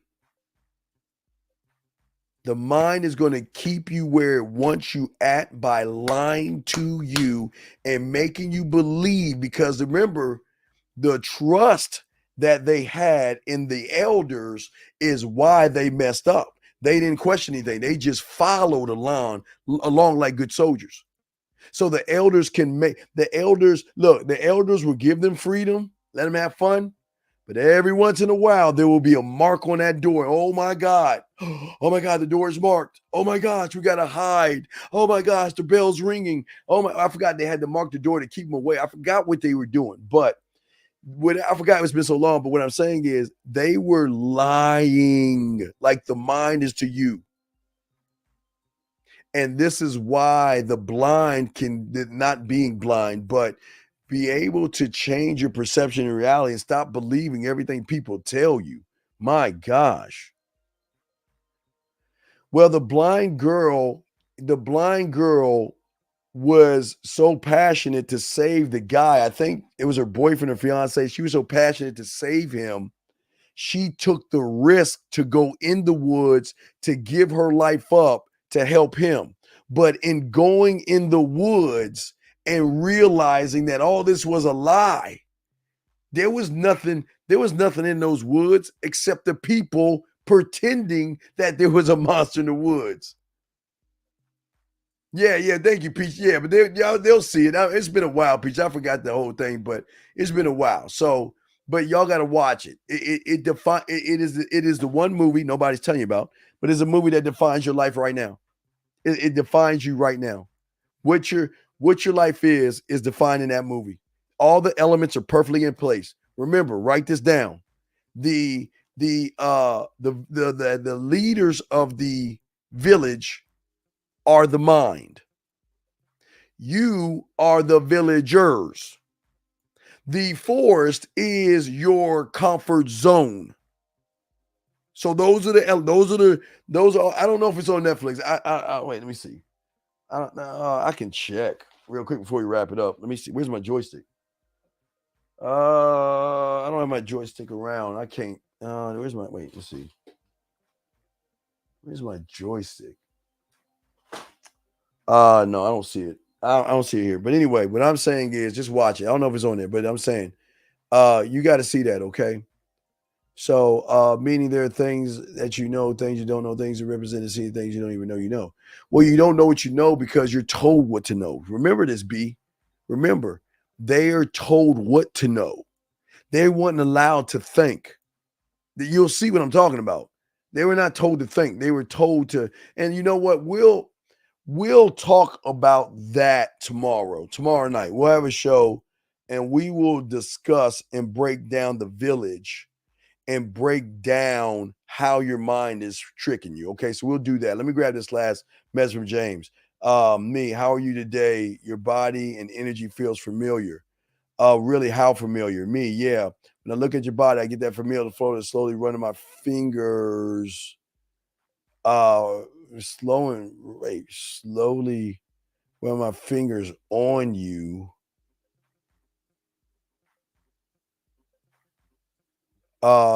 Check my phone. I saw you text her. Response was, I don't follow. All right, let me say this before I leave.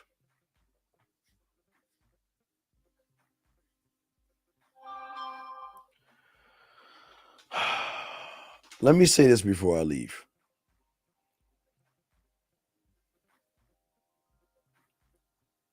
You can't fake sex, dog, or sexuality. And what is so sad about you, James, is you're talking about a bunch of shit that you know nothing about. And once you're challenged on whatever it is she's challenging you on, and look, and the fact that she says she doesn't follow, you don't even know what to do. You don't even know what to do. So stop saying stuff just to say it to get a reaction out of a woman, because that's even worse. Because listen, I'm going to say this real quick to all you fake guys that don't know game. Once a liar, always a liar. So once she realizes you're fake and you're a liar, you might as well throw her back in. Thank you, Scary Perry. Village is not on Netflix. Okay. So guys, I don't know how you can get it. There's a way to get it. Find a way to do it. Okay. All right. Find a way to get it. And, but we're going to talk about it tomorrow. Hopefully y'all can find a way to watch it within 24 hours or whatever. We'll talk about it tomorrow night. We'll discuss the village tomorrow night and break that down, because you don't understand what your mind, the movie is your life. It is a great movie that will describe your life.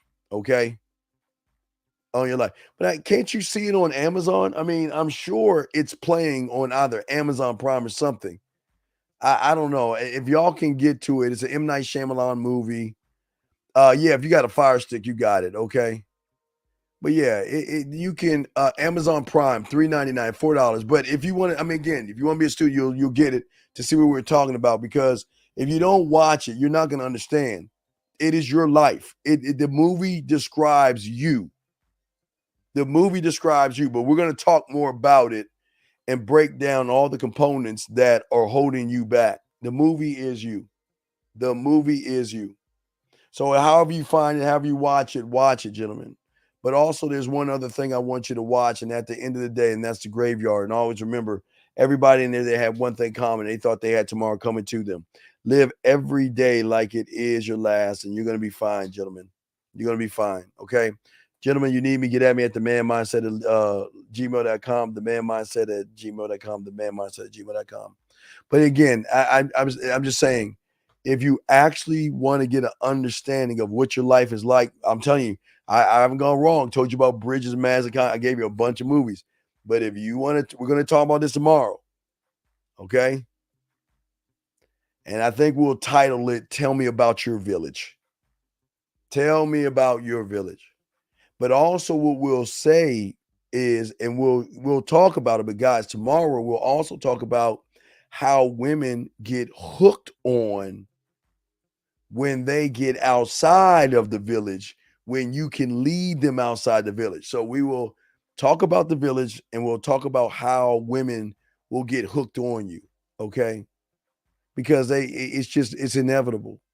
And a lot of women always fighting. They will always fight a feeling. They can be as good as they want to, but it's inevitable. It's like Thanos said, it's inevitable, man. It's inevitable. There's going to be a draw-in. There's going to be something. It is inevitable, okay? So what I'm just saying for you guys, check it out. We got a show at 12 o'clock tomorrow in the afternoon, 12 East. And then we'll kick it around 8 East, and we will talk about the village, you know. We'll discuss the village, and we'll discuss the beauty of it. So if y'all can watch it, you get a chance to watch it, go ahead. If you need me, get at me at themanmindset at gmail.com, themanmindset at gmail.com. We did a good 3 hours, guys. I appreciate you guys. I will see you guys tomorrow, man. I'm the dean. You know what? Class is not no more in session. Class is out of session. And guys, like I said before, for all my dogs, man, y'all, this is the alpha. I'm just moving around so y'all can't see it, but look, this is what I got.